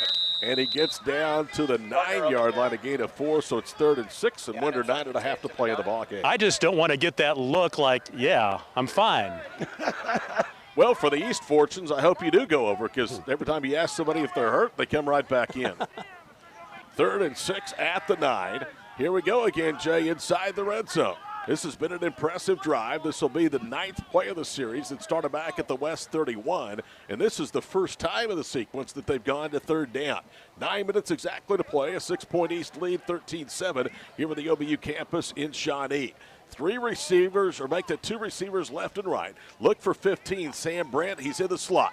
Rettery looks that way. Pump fakes. Now throws over the middle, and the ball is caught for a first down inside the 5 at the 2-yard line.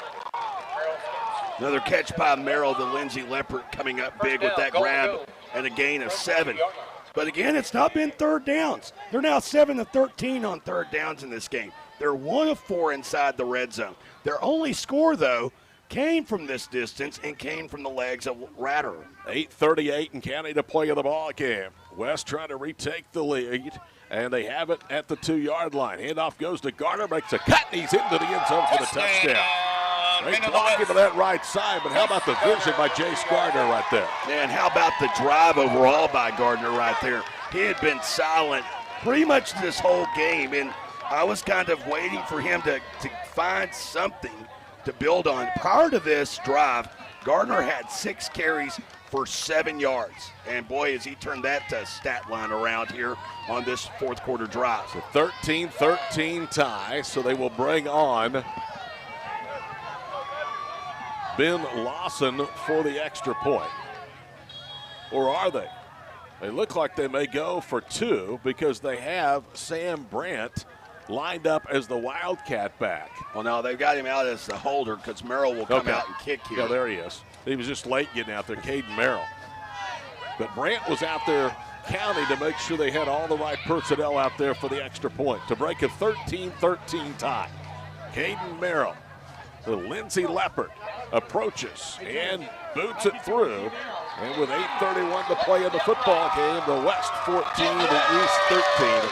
You wonder what the answer in football looks like. Get a look at that drive. Back in a moment. This is the 2020 OFBCA All-State Football Game, powered by Squirtle.tv and presented by High Plains Insurance. At Maples Nixon Diesel Horse, we've helped a lot of people, and our goal was to treat each and every person like a friend. And as a friend, we've got your back always. We understand what you're going through. Being lawyers is what we do, but it's not all that we are. We care. We'll stand beside you throughout the entire legal process, not just as lawyers, but as your friends. We are Maples Nixon Diesel Horse, and we are here to help.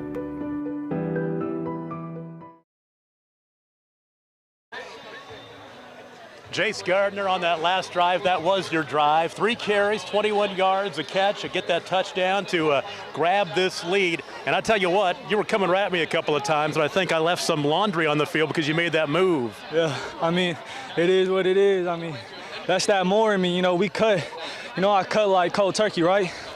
Just saying. Tell me a little bit about what it's like this week to be out here and make some new brothers, some new friends. Hey, man, I feel like football is just a language that everyone can kind of understand. So, you know, whenever you get a whole group of guys that's wanting to do the same thing, we all speaking the same language, we all reading the same book. On to UCO? Yes, sir. All right. Roll Charles. Back upstairs. Your Oklahoma Chevy Dealer scoring drive recap, a 10-play, 69-yard drive lasting 3:24. Jace Gardner, the gentleman you heard right there, a 2-yard touchdown plunge to give the West a 14-13 lead. Chevy drives Oklahoma. Merrill gallops, approaches, swings the leg, boots it away. Ball caught inside the 5, returns straight ahead of the 10, inside the numbers, 20, 25. On the return, Jimmy Coleman, and he's belted at the 25-yard line. 8:24 to play in the ball game. It's 14-13 West, and let's see what the East can do. Coleman's shown some really good speed in this game whenever he's gotten some open field looks. And you think about that rebuild that's going on at Northeastern Oklahoma State. The MIAA, a very difficult conference, but boy, they are really plucking the northeastern part of the state. A couple of Tahlequah boys and now a Muskogee kid as well. When you hear the term north-south runner, sometimes people don't understand that. That's Jimmy Coleman when he gets those shoulders square. 1st and 10 on the 25. Fake handoff. Elric throws it outright. The ball's caught by Kensior. Kensior gets up to the 28 and struggles to the 30-yard line. Boy, that is a tough 5 yards. And Drake Parker out of Woodward headed for UCO. Out of the secondary made the tackle. And Kensior is closing out his high school career with a bang, I can tell you that. 145 career catches to lead Claremore all time.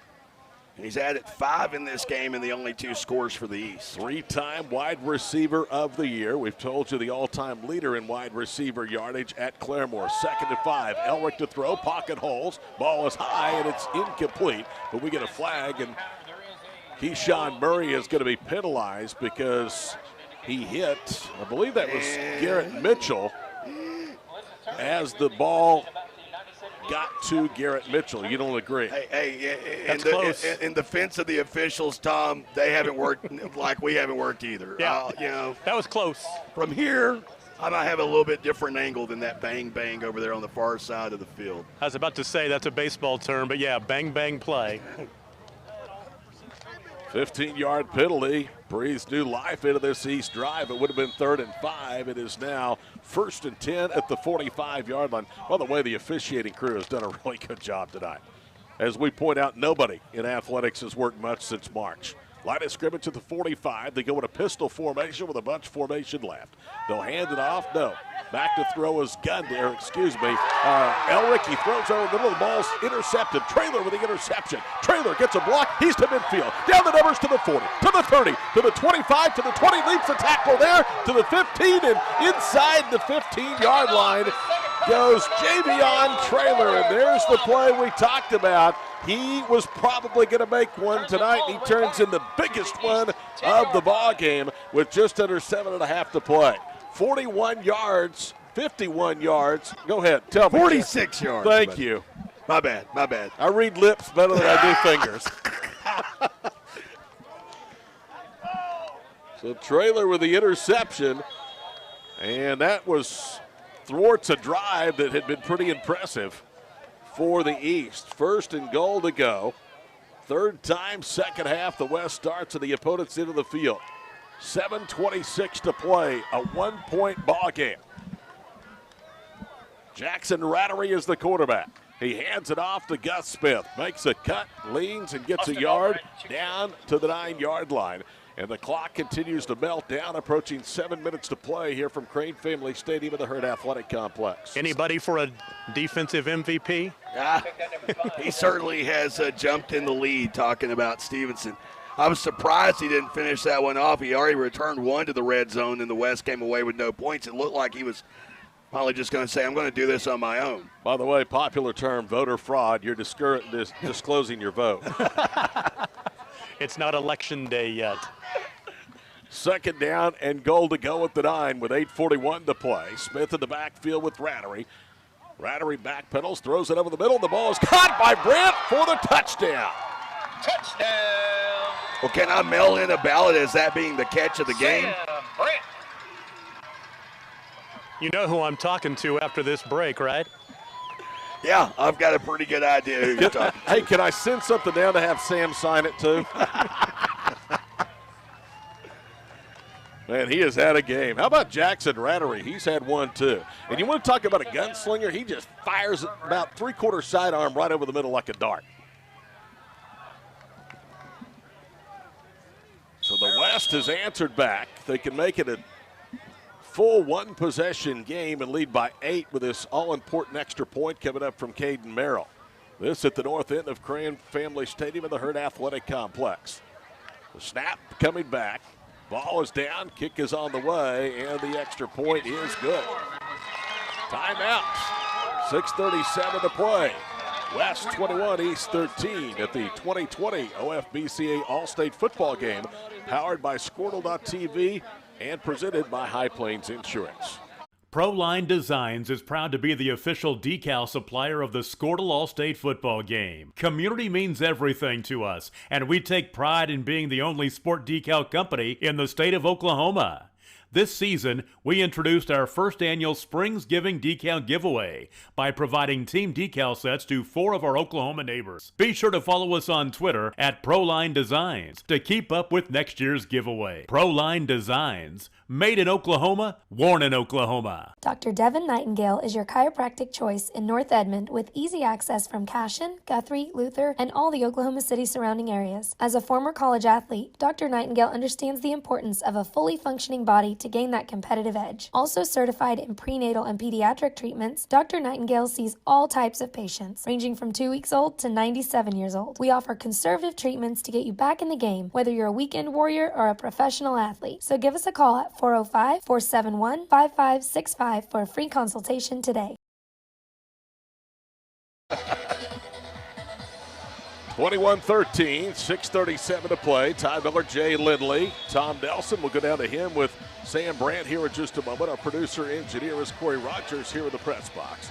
Merrill to kick it off from right to left, gallops and punches it down the middle of the field. A shorter kick returned by Overstreet to the 10, straight ahead to the 20. DJ to the 30 as he made a little cut. And down he goes to the 32. And speaking of down he goes, we go downstairs to Tom Nelson. Sam Brandt just got the touchdown, the Bethany Bronco, and you cramp up a little bit after that one? Yes, I did. I had a double calf cramp, but I still had to catch it. Got the biggest smile in the place right now. Now, I got to tell you something. You got a big fan upstairs, Todd Miller. He wants you to send something up to him because he's impressed with the way you're playing. I'm going to tell you why I'm impressed.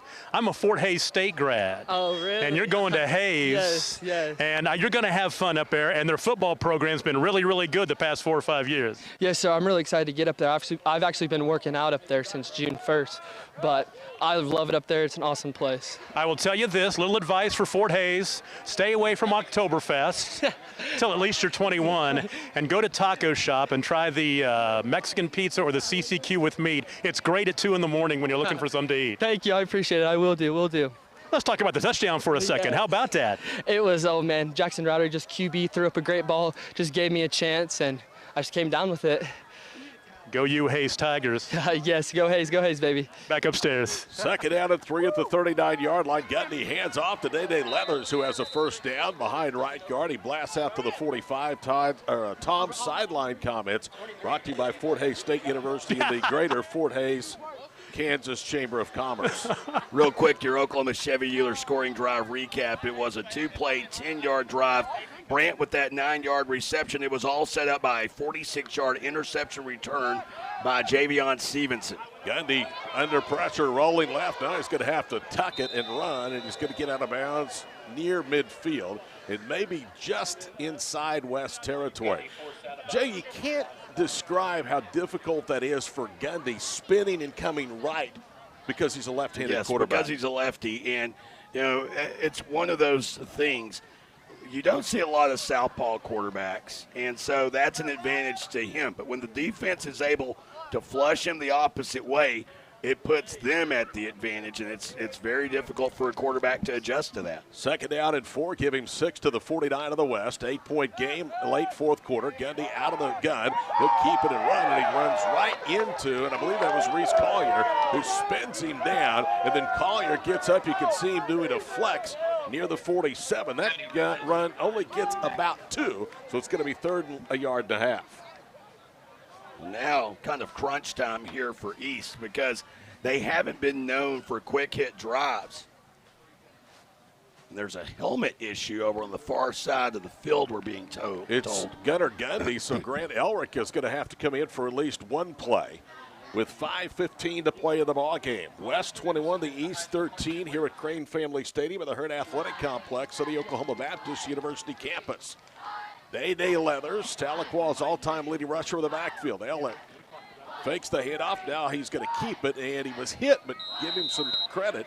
He submarines down just about a half yard from the needed yard to gain marker as he'll be stopped just shy of the 45 at the west end of the field. I don't think any choice but to go for it here, especially the way the ball has been moved by this West team all night long.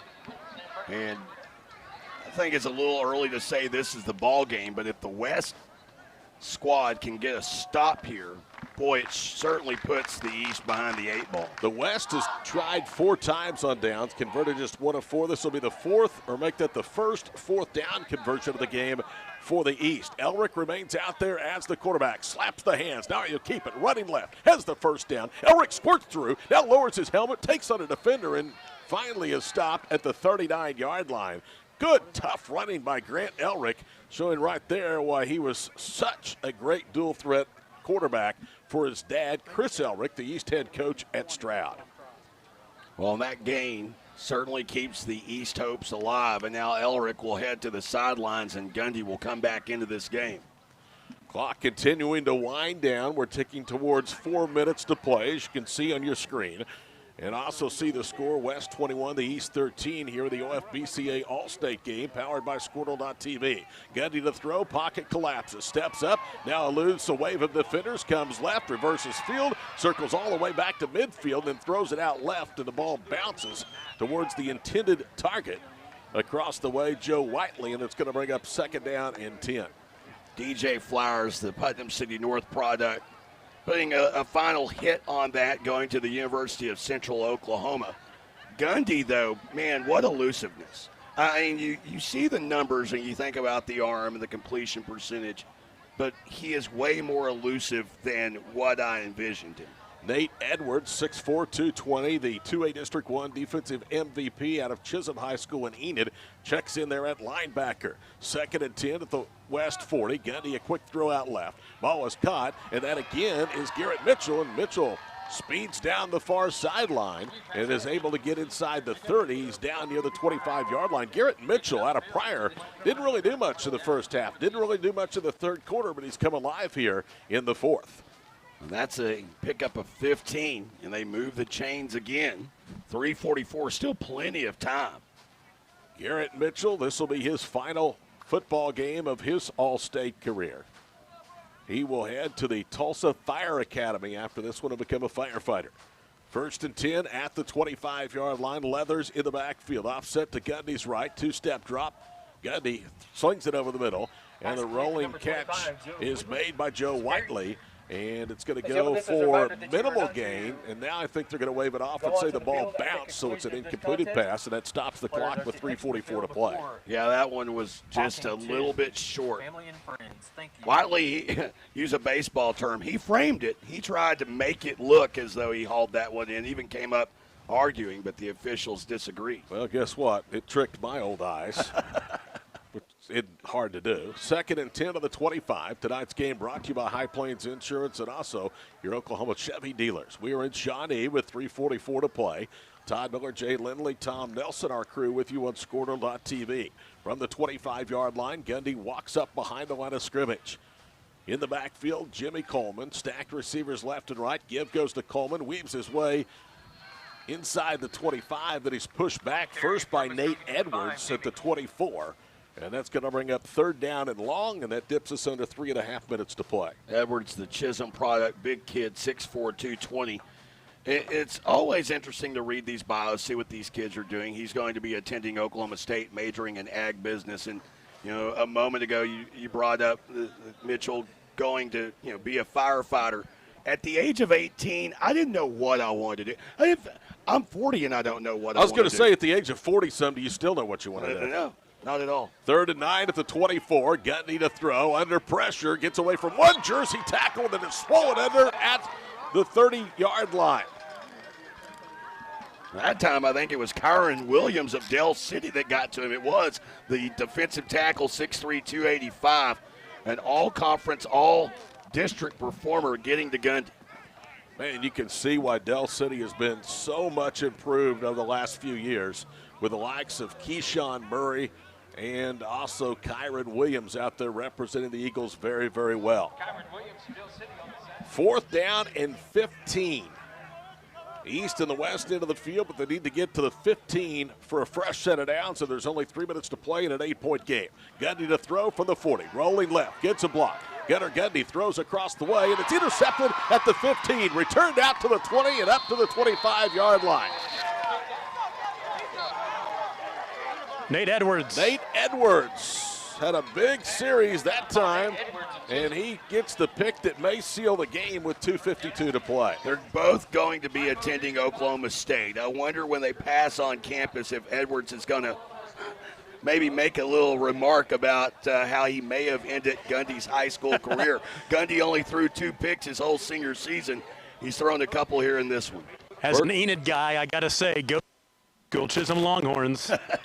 I want to talk to you about that, Tom, right after this play, as Rattery is out there. No, it's not Rattery. It's actually Austin Fisher at quarterback. And he will hand it off to Jace Gardner coming left, gets out of an ankle tackle, leaps over one defender at the 30 and is belted down. As you can hear the crowd react near the 33-yard line. What a great job Joey Reinert has done at North Enid with the Chisholm program over the last half decade or so. There is no doubt about it. I was there Joey's first year. I remember doing a game against Fairview when they were down like 35-0 before Fairview got off the bus, and Fairview wasn't that great. And that program has come so far. It's been a lot of fun to watch over the past decade. 2:19 and counting to play in this All-State game, presented on Squirtle.tv by High Plains Insurance. 9-yard gain for Gardner. They give it back to Jace. He has a first down, and he's finally tackled at the 38-yard line. Jumping on the back that time was Braden Fulbright. Gardner on the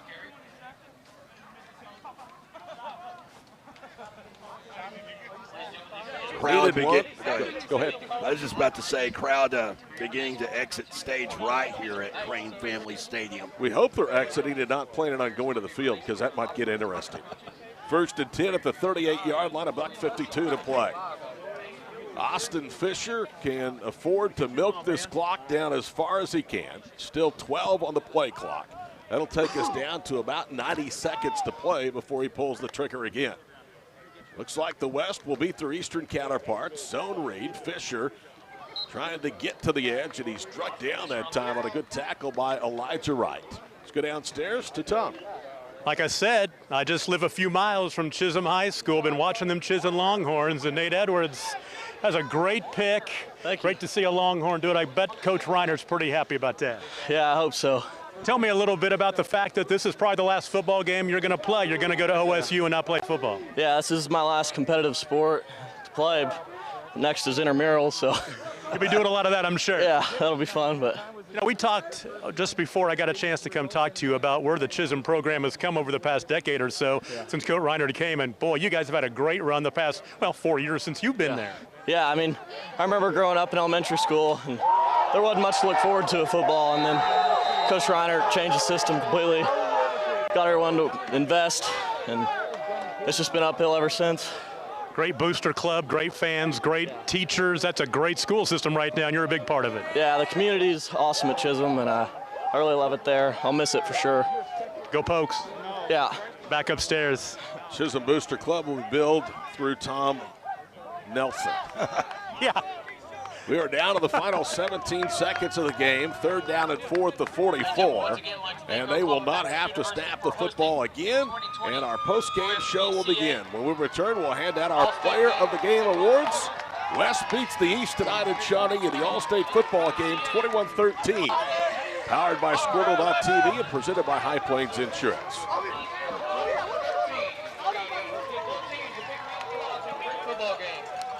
Thank you to the officials for being here tonight. We greatly appreciate it.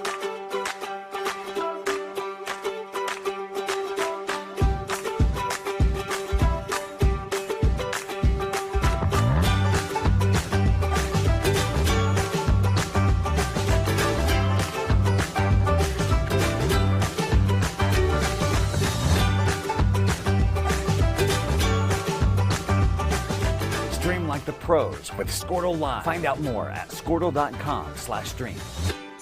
I am Barry Switzer, asking you to vote for P.D. Taylor for sheriff. As an Oklahoma County business owner, I believe we all deserve the best qualified candidate. Public safety is a vital quality of life. P.D. Taylor is implementing changes daily as sheriff. He understands how to fix what is broken.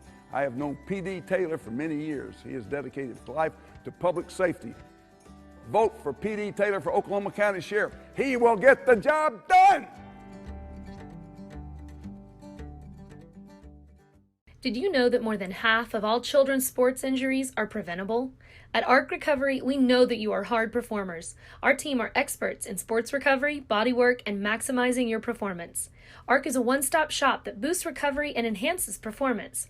Our services include physical therapy, cryotherapy, access to athletic trainers, e-stim, float tank for concussions, and more. So visit arcrecoveryok.com today or call us at 405-697-0860 to get special team rates. We're your neighbors, family,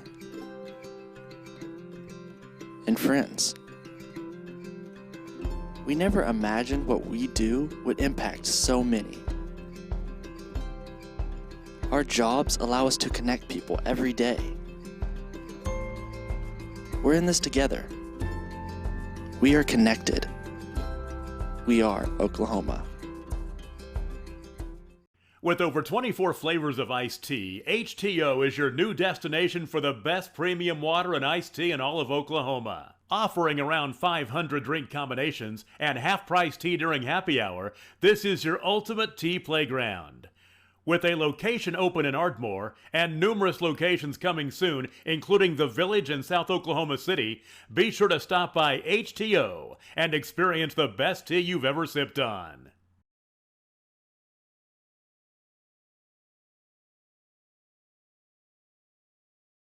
Dr. Matt Dieselhorst at Dieselhorst Sports and Orthopedics can help you get game day ready. Dr. Dieselhorst works with athletes of all ages, taking a coordinated approach to accelerate return to play and maximize athletic performance. His work with pros in sports training, injury prevention, bracing, functional rehabilitation, and imaging works seamlessly with his medical and surgical expertise. Get started by going to Dieselhorst Sports and Orthopedics. Let Dr. Matt Dieselhorst get you back on the field, backing all Oklahoma athletes on the field and off.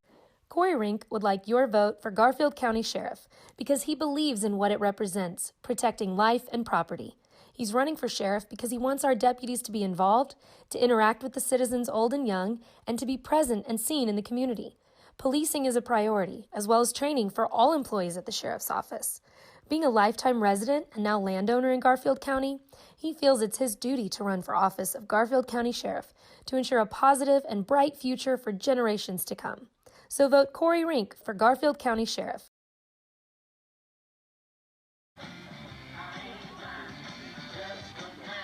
Todd Miller, Jay Lindley will go down to the field momentarily with Tom Nelson as we hand out our Player of the Game awards. On the offense for the West, Jackson Rattery will be the MVP, 6'1", 180 from Weatherford. He had a rushing touchdown and threw for one as well. He also directed all three scoring drives tonight for the victorious West squad. On the defensive side of the football, we're going to go with Javion Traylor. He had 3 tackles. He had 1 for loss, 2 interceptions, and a very, very active night. So Traylor from Del City will be the West. From Carl Albert will be the West defensive player of the game. Elijah Wright from Vian, who had 5 tackles tonight, 1 of those for a loss, will represent the East MVP on the defensive side of the football. And the offensive honors will go to Dylan Kenziar, as he had a couple of touchdown receptions, the graduate from Claremore. Those are your offensive and defensive player of the game awards. Let's go down to Tom, who's standing by with Rattery and Traylor. Yeah, we'll get our West squad MVPs first of all. We've talked to both of them already tonight, which tells you they had a pretty darn good game. We'll start on the offensive side with Jackson Rattery from Weatherford. And first of all, congratulations. You are the offensive MVP for the winning team. That's always a good thing. Yes, sir. Pretty grateful for it. I couldn't have done it without my teammates. Tell me a little bit about what's next. I know Mom and Dad are probably over there somewhere. They can't come onto the field, but little celebration tonight? I don't know with all the COVID stuff going around. Yeah, you better not say anything. Right. Javion, couple of picks. Nice return, especially on that second one. Nice night for you. Yeah, I had a nice night. I need to get in shape for the season, but that's pretty much it. Don't we all tough in the fourth quarter? Yes. Well, before the fourth quarter, the second quarter. Second quarter. Yes, sir. Well, congratulations, guys. Congratulations, MVPs from the winning team. That's always a plus. All right. All right, Elijah. I think we're taking a big Tom trying to square up Elijah Wright right now. We got Elijah Wright. Yeah, we got Elijah from Vian. And Elijah, fun to come out here tonight and compete again? Yes, sir. It's fun to get back out on the field and just show everybody that small school players can go. Because that's a thing that people don't think we can play, but just coming out here and proving that is a big deal to me. You know something? That is not something we really even talked about tonight, but you're exactly right. You're out there, and you are basically carrying the torch for those small school players. Yes, sir. It's fun to get back out here. I'm excited to just get my high school career closed and just move on to college, and I'm excited to go to UCO in the next couple of weeks and get to work. All right, my son's going there, so I'll probably see you. Yes, sir. All right, defensive player of the game for the East squad. And we got a little media thing over here. We're going to get a chance to talk to Kedzior again. Dylan had a chance to talk to him in the first half after that touchdown reception that he had, but I don't want to jump in there and step in on his media. I'm good, thank you so much. And you guys talk among yourselves for a second, and we'll get Kedzior in just a sec. Kedzior, incidentally, 5 catches, 70 yards, and both touchdown scores tonight for the East. Let's take a look at the scoring with 11:22 to go in the first half. A 6-play, 80-yard drive and 2:28 culminated with Jackson Rattery's 1-yard touchdown run. Caden Merrill's extra point made it 7-0. It was 7-6 going to halftime as the East got on the board with 2:14 to play before the break. Dylan Kedzior with a 22-yard touchdown reception from Gunnar Gundy. He missed the extra point, 8 plays, 80 yards, 3:30 the time of the drive, 7-6 going to the locker room. The East would take the lead on the 34-yard Gundy to Kedzior pass with 8:31 with no time to go in the third. And then the fourth period scoring, Jace Gardner had a 2-yard run, Sam Brandt a 9-yard touchdown reception from Jackson Rattery. Let's go downstairs, and here again is Tom. Got Dylan Kedzior, and congratulations. You are the offensive MVP for the East, and a couple of nice touchdown receptions. You got it done. Yes, sir. Yes, sir. That was awesome, man.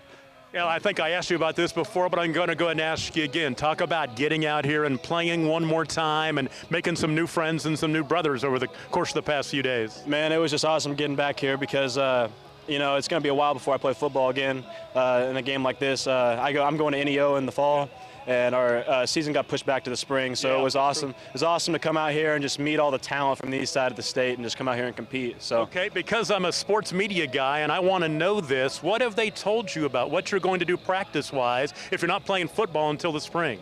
We have a certain amount of days that we can practice, but from like two certain dates. I think it's sometime in August and November. So we've got so many dates, and I think it's 3 scrimmages that are not school related, so like we can scrimmage like 3 other JUCOs or whatever around just around our area, and that's all we can do between August and November. So really for you, this game is the only football game you're going to play for almost a year. Yeah, pretty much. Yeah, so I just had to come out here and just play.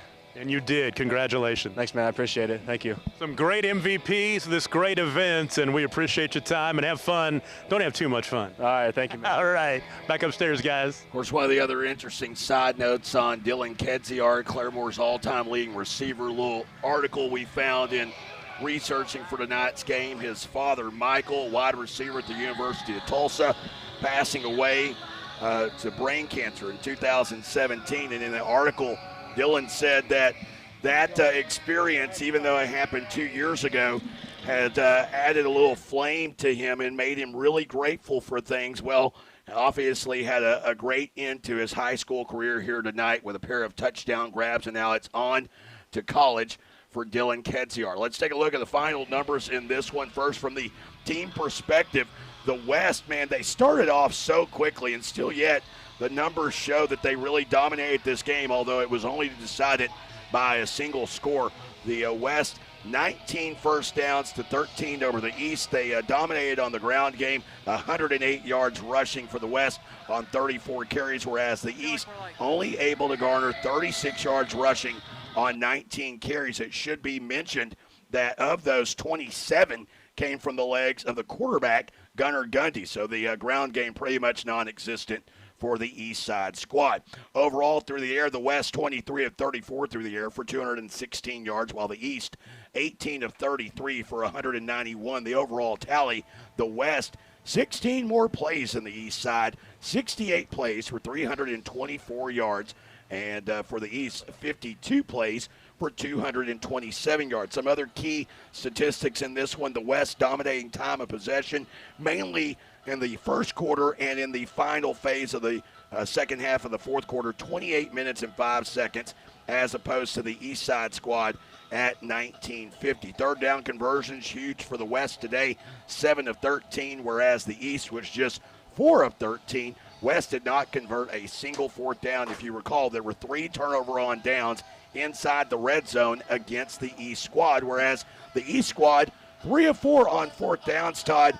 The last one they didn't convert was the one that essentially sealed the game for the West. Individual statistics from the West, Jace Gardner, the more product, 11 carries for 41 net yardage, 1 rushing score, and a long of 15. And Jackson Rattery, our West Side offensive player of the game, 15 of 19 through the air, passing for 162 yards and a score, a long of 30. He also had 8 carries for 36 yards and a rushing score as well. Austin Fisher, the other West Side quarterback, 7 of 12 through the air, passing for 45 yards. And there was a discussion on the West Side MVP. Todd Miller's vote was Sam Brandt. No, I'm just kidding. But Brandt did have a great game. He had 7 catches to lead the West in receiving, 62 yards. He also had the only receiving score of the game. Hey, Todd doesn't know this yet, but Sam Brandt's actually riding back to Bethany with us. We're going to drop him off at his house.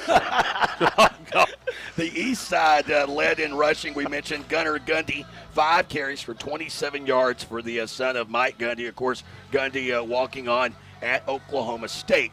And Gundy through the air, 13 of 22 through the air, 180 yards passing and 2 touchdowns, although he did end his high school career on an interception. His last throw was a pick that was returned all the way down to the 10-yard line. Grant Ellerick, who's going on to Northeastern Oklahoma State, 5 of 11 through the air for only 11 yards passing. Our offensive player of the game, Dylan Kedziar, 5 catches for 70 yards. He was responsible for both receiving scores and a couple of defensive stats for you on the east side. Blake Korn, the defensive end from Tahlequah, 6 tackles, including 3 tackles for a loss and a sack. Our defensive player of the game, Elijah Wright of Vian, he had 5 tackles, including a tackle for a loss, a quarterback hurry, and he had a breakup in the end zone that would result in a turnover on downs the very next play for the west side, whereas for our player of the game, defensively speaking for the West, was Javion Traylor. Traylor with 3 total tackles, 1 for a loss. He had those 2 interceptions, including one that was returned 41 yards that would set up the eventual game winner. Reese Collier should be mentioned as well, leading tackler for the West. He had 10 total tackles, including 1 for a loss. Okay, would you guys laugh at me if I told you I've already followed Sam Brand on Twitter? I wouldn't be surprised. Okay, I won't tell you I did. Tom, you and I can drive to Hayes for a game or 2 this fall, hopefully. I may not have anything else to do in the fall. So, hey, Tom, seriously, your final thoughts for the field.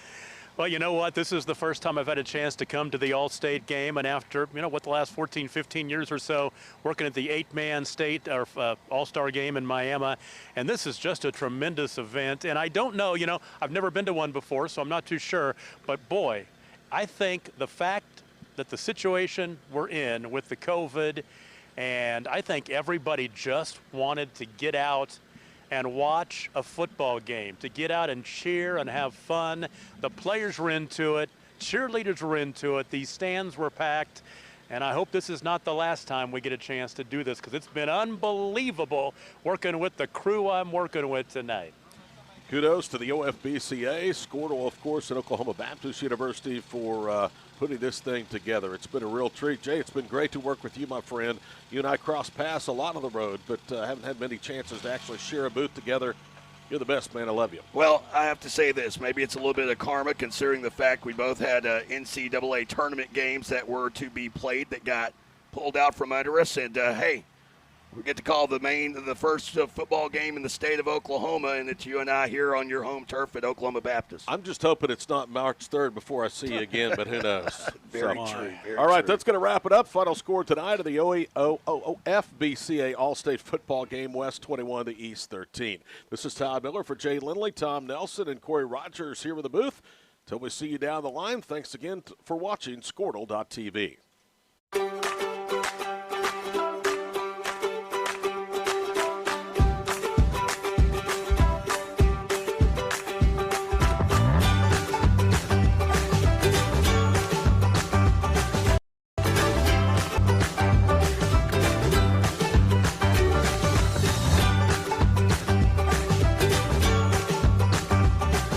Stream like the pros with Squirtle Live. Find out more at Squirtle.com/stream.